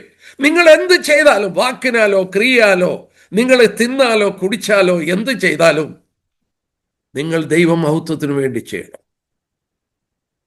അവനവൻ ശരീരത്തിലിരിക്കുമ്പോൾ ചെയ്തത് പരിശോധിക്കും. ആ പരിശോധന നമുക്ക് 2 കൊരിന്ത്യർ 5:10 ഒന്ന് ശ്രദ്ധിക്കാം. അതോട് പറയാനേ എനിക്ക് നേരമുള്ളൂ കേട്ടോ, ക്ഷമിക്കണേ. അവിടെ അത് 2 കൊരിന്ത്യർ 5:10 ചെയ്തത് നല്ലതാണോ തീയതാണോ എന്നാ പരിശോധിക്കുന്നത്. നമ്മളിൽ ഏറിയ പങ്കും വിശ്വസിക്കുന്നത് അത് പാപമാണോ വിശുദ്ധിയാണോ എന്ന് പരിശോധിക്കുക എന്ന. ആ അർത്ഥം അവിടെ ഇല്ല. ആ അർത്ഥം അവിടെ ഇല്ല. പിന്നെന്താ അവിടുത്തെ അർത്ഥം? നിങ്ങൾ ഗ്രീക്ക് ലാംഗ്വേജ് എടുത്തു നോക്കുക, അല്ലെങ്കിൽ നിങ്ങളൊരു ഇന്റർനെറ്റിൽ കയറി നിങ്ങളൊന്ന് ഈ വേർഡൊന്ന് എടുത്ത് പരിശോധിച്ച് നോക്കി, നിങ്ങളെ അത്ഭുതപ്പെടുത്തും. ഞാൻ അതാ പറഞ്ഞ ക്രിസ്ത്യകോളത്തിൽ ഏറ്റവും തെറ്റിദ്ധരിക്കപ്പെട്ട ഒരു വാക്കാണ്. അവിടെ പറഞ്ഞിരിക്കുന്നത് ഒരു പർട്ടിക്കുലർ വേർഡാണ്. അതായത് പാപത്തിന് പുതിയ നിയമത്തിൽ 2 പർട്ടിക്കുലർ വേർഡുണ്ട്, കാക്കോസ് ഓർ ഫനിറോസ്. കാക്കോസ് എന്ന word bad in character, morality, ധാർമ്മികത്വത്തിൽ സ്വഭാവത്തിലൊക്കെ മോശമായതിന് പറയുന്ന പേരാണ് കാക്കോസ്. ഫൊനിറോസ്, അതിൽ നിന്നാണ് പ്രോണോഗ്രഫി എന്നൊക്കെയുള്ള വേർഡ് വന്നിരിക്കും. ഫൊനിറോസ് എന്ന് പറഞ്ഞാൽ ആക്റ്റീവ് ഫോം ഓഫ് ഇവിൾ, ദുഷ്ടതയുടെ പ്രവൃത്തികൾ. ഈ 2 വാക്കോട് ഉപയോഗിച്ചില്ല. തീയതിന് 2 വാക്ക് ഉപയോഗിച്ചില്ല. പൗലോസ് അതിന് പകരം ഒരു വാക്ക് ഉപയോഗിച്ചു, ഫോളോസ്. PHAULOS. എൻ്റെ കയ്യിൽ ഹീബ്രു ഗ്രീക്ക് സ്റ്റഡി ബൈബിളുണ്ട്. ഞാൻ ആ ബൈബിളിൽ എടുത്ത് നോക്കി എന്താണ് ഇതിൻ്റെ അർത്ഥം. അപ്പൊ ഇങ്ങനെയാണ് ഞാൻ വായിച്ചത്: someone or something good for nothing, from which nothing good can come out.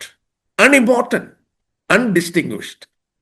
ഒരു നന്മയും അതിൽ നിന്ന് വരുന്നില്ല. കേട്ടോ, പൗലോസോട് ഉപയോഗിച്ച വാക്കുണ്ടല്ലോ, തീയതെന്നുള്ള വാക്കിന് ഫോളോസ്. ഫോളോസ് എന്ന് പറഞ്ഞാൽ ജീവിക്കാൻ ദൈവം ഒരു ജീവിതം കൊടുത്തു, അവനെ രക്ഷിച്ചു. ആ ജീവിതത്തിൽ നിന്ന് ഒരു ഗുണവുമില്ല, ദൈവത്തിനൊരു മഹത്വം ഉണ്ടായില്ല. എന്നാ മറ്റേ വാക്കോ, നല്ലതെന്നുള്ളത് അഗാത്തോസ് എന്നാണ്. അഗാത്തോസ് എന്ന വാക്കിന്റെ അർത്ഥം profitable. There was a life that spent on this earth which was profitable for God. ദൈവത്തിന് മഹത്വപൂർണമായി തിന്നാലും കുടിച്ചാലും എന്ത് ചെയ്താലും ദൈവത്തിന്റെ മഹത്വം. വാക്കിനാലോ ക്രിയയാലോ എന്ത് ചെയ്താലും ദൈവത്തിന്റെ മഹത്വം. ഞാൻ ഈ ജീവിതം കഴിഞ്ഞ് കർത്താവിന്റെ മുമ്പിൽ എൻ്റെ ജീവിതത്തെ പരിശോധിക്കുമ്പോൾ, ഞാൻ ജീവിച്ച ജീവിതം സ്വർഗത്തിന് മഹത്വമുണ്ടായോ, ദൈവത്തിന് മഹത്വമുണ്ടായോ, ഇല്ലയോ? അതോ ഞാനിവിടെ കുറെ പണം സമ്പാദിച്ചും ഇവിടെ കുറെ സുഖജീവിതം നയിച്ചും ഇവിടെ കുറച്ച് കാര്യങ്ങളൊക്കെ ഞാൻ നേടി, എൻ്റെ പിള്ളേരുടെ കാര്യങ്ങളും മറ്റുമൊക്കെ നോക്കി എൻ്റെ ജീവിതം ഇങ്ങനെ ഭൗമിക ചിന്തകളിൽ മാത്രം ചെലവഴിക്കുന്നതാണോ? അതോ ഞാൻ എന്ത് ചെയ്താലും എൻ്റെ ആത്യന്തിക ലക്ഷ്യം എൻ്റെ ദൈവത്തിൻ്റെ നാമം മഹത്വപ്പെടണം? പൗലോസ് പറഞ്ഞ വാക്കൂടെ ഞാൻ പറഞ്ഞു നിർത്താം. പൗലോസിന് ഈ ചിന്തയുണ്ടായിരുന്നു. എന്താ പൗലോസിന്റെ ചിന്ത? ഒരിക്കല് താനും അവിടെ പോയി നിൽക്കും. ഒന്ന് നോക്കിയാട്ടെ, 1 കൊരിന്ത്യർ 9-ാം അധ്യായം നോക്കിയേ. ഇതോടെ പൗലോസിന്റെ ജീവിതം കൂടെ ഞാനൊന്ന് ചൂണ്ടിക്കാണിച്ചോട്ടെ. 1 കൊരിന്ത്യർ 9-ാം അധ്യായം 9-ാം അധ്യായത്തിന്റെ 26-ഉം 27-ഉം വാക്യം പൗലോസ് പറയുകയാണ്: ആകയാൽ ഞാൻ നിശ്ചയമില്ലാതെ വണ്ണമല്ല ഓടുന്നത്, ആകാശത്തെ കുത്തുന്ന പോലെയല്ല ഞാൻ മുഷ്ടിയുദ്ധം ചെയ്യുന്നത്. മറ്റുള്ളവരോട് പ്രസംഗിച്ച ശേഷം ഞാൻ തന്നെ കൊള്ളരുതാത്തതായി പോകാതിരിക്കേണ്ടതിന്. സഹോദരന്മാരെ, നമ്മൾ അല്പം മുമ്പ് വായിച്ചു, നല്ലതാണോ തീയതാണോ, കൊള്ളാമോ കൊള്ളത്തില്ലയോ? പൗലോസ് പറഞ്ഞു എന്താ? ഞാൻ പ്രസംഗിച്ച് നടന്നിട്ട് നാം എല്ലാവരും പരിശോധിക്കപ്പെടും. അന്ന് പരിശോധിക്കുമ്പോൾ ഞാൻ കൊള്ളരുതാത്തവനായി പോകരുത്. അതുകൊണ്ട് ഞാൻ എന്ത് ചെയ്യുന്നു? എൻ്റെ ശരീരത്തെ ദണ്ഡിപ്പിച്ച് അടിമയാക്കുകയാണ്. പ്രിയപ്പെട്ടവരോട് ഞാൻ പറയട്ടെ, ആ വാക്ക് ചില ഇംഗ്ലീഷ് ബൈബിളിൽ കാസ്റ്റവേ എന്ന് പറഞ്ഞാൽ അതിൻ്റെ അർത്ഥം എന്നാ? കൊല്ലന്റെ ആലയിൽ ഒരു ഇരുമ്പിൽ തീയിൽ വെച്ച് എടുത്ത് ചൂടാക്കി അവനെ അമിക്കല്ലിൽ വെച്ച് അടിച്ച് പരത്തി ഓരോ സാധനങ്ങൾ ഉണ്ടാക്കുമ്പോൾ ചില ഇരുമ്പ് കഷ്ണങ്ങളൊക്കെ അടർന്നു വീഴും. കൊല്ലൻ അതെടുത്ത് ദൂരോട്ട് എറിയും. നമ്മൾ ചെന്ന് ചോദിക്കുക, അതെടുത്ത് എന്താ ഉപയോഗിക്കാത്തതെന്ന് ചോദിച്ചാൽ പറയും കൊള്ളത്തില്ല. അതേ വാക്കാ കാസ്റ്റവേ. അതിന്റെ ടെമ്പറൊക്കെ പോയി, കൊള്ളത്തില്ല. പൗലോസ് അതേ വാക്കാ പറയുന്നത്. ഈ ജീവിതം കഴിഞ്ഞ് ഞാൻ അവിടെ പോയി നിൽക്കുമ്പോൾ എന്നെ കൊള്ളത്തില്ലെന്ന് പറയരുത്. കേട്ടോ, പാപികളെ കുറിച്ച് ഞാൻ പറഞ്ഞതോടൊന്ന് പറഞ്ഞോട്ടെ. റോമലേഖനം 3-ാം അധ്യായം ഒന്നെടുത്തേ. അയ്യോ, പാപികളെ കുറിച്ച് പറഞ്ഞ വാക്കതാ. റോമലേഖനം 3:12 അവിടെ വായിക്കുന്നു, എല്ലാവരും വഴിതെറ്റി ഒരുപോലെ കൊള്ളരുതാത്തവരായി. പാപികൾ ദൈവസന്നിധിയിൽ കൊള്ളരുതാത്തവരായി. പൗലോസ് പറയുകയാണ്, അവർ പാപികളെ ദൈവത്തിന് ഒരു പ്രയോജനവുമില്ല. എൻ്റെ ജീവിതം അങ്ങനെയാകരുതേ. ഞാൻ പ്രസംഗിച്ച് നടന്നിട്ട് കൊള്ളരുതാത്തനായി പോകരുതേ. എൻ്റെ ശരീരത്തെ ഞാൻ ഡിസിപ്ലിൻ ചെയ്തു. പൗലോസ് തൻ്റെ ശരീരത്തെ മാത്രമല്ല ഡിസിപ്ലിൻ ചെയ്തത്. ഒരു കാര്യം കൂടി ഞാനൊന്ന് ചൂണ്ടിക്കാണിച്ചോട്ടെ. 1 കൊരിന്ത്യർ 3-ാം അധ്യായം നോക്കിയാട്ടെ. 1 കൊരിന്ത്യർ 3-ാം അധ്യായത്തിന്റെ 15-ാമത്തെ വാക്യം. 1 കൊരിന്ത്യർ 3:15 അവിടെ വായിക്കുന്നു. 1 കൊരിന്ത്യർ 3-ാം അധ്യായത്തിന്റെ 15-ാമത്തെ വാക്യം. ക്ഷമിക്കണേ, 1 കൊരിന്ത്യർ 9:27 വായിച്ചു. 2 കൊരിന്ത്യർ 10:5 നോക്കാം. 2 കൊരിന്ത്യർ 10:5. 2 കൊരിന്ത്യർ 10-ാം അധ്യായത്തിന്റെ 5-ാം വാക്യം. 2 കൊരിന്ത്യർ 10:5. അവയാൽ ഞങ്ങൾ സങ്കല്പങ്ങളും ദൈവത്തിന്റെ പരിജ്ഞാനത്തിന് വിരോധമായി പൊങ്ങുന്ന എല്ലാ ഉയർച്ചയും ഇടിച്ചു കളഞ്ഞ് ഏത് വിചാരത്തെയും ക്രിസ്തുവിനുള്ള അനുസരണത്തിനായി പിടിച്ചടക്കി പൗലോസ് തന്റെ ചിന്തകളെ ഡിസിപ്ലിൻ ചെയ്യുകയാണ്. പൗലോസ് തന്റെ ശരീരത്തെ ഡിസിപ്ലിൻ ചെയ്യുകയാണ്. ഞാൻ കൊലരാത്തനായി പോകരുത്. നാം എല്ലാവരും ക്രിസ്തുവിന്റെ ന്യായമുമ്പിൽ നിൽക്കും. ആരുമായിക്കൊള്ളട്ടെ, നിങ്ങൾ ആരുമായിക്കൊള്ളട്ടെ, നിങ്ങളുടെ ജീവിതത്തെ പരിശോധിക്കും. നിങ്ങളൊരു വിശ്വാസിയാണെങ്കിൽ നിങ്ങളുടെ ജീവിതത്തെ ഒന്ന് പരിശോധിക്കും. ഈ ലോകത്തിൽ ജീവിക്കാൻ തന്ന ജീവിതം ദൈവത്തിന് പ്രയോജനമുള്ളതായിരുന്നോ അതോ പ്രയോജനമില്ലാത്തതായിരുന്നോ? വെദർ ഇറ്റ് വാസ് ഫോളോസ് ഓർ അഗാത്തോസ്, പ്രോഫിറ്റബിൾ ഓർ അൺപ്രോഫിറ്റബിൾ.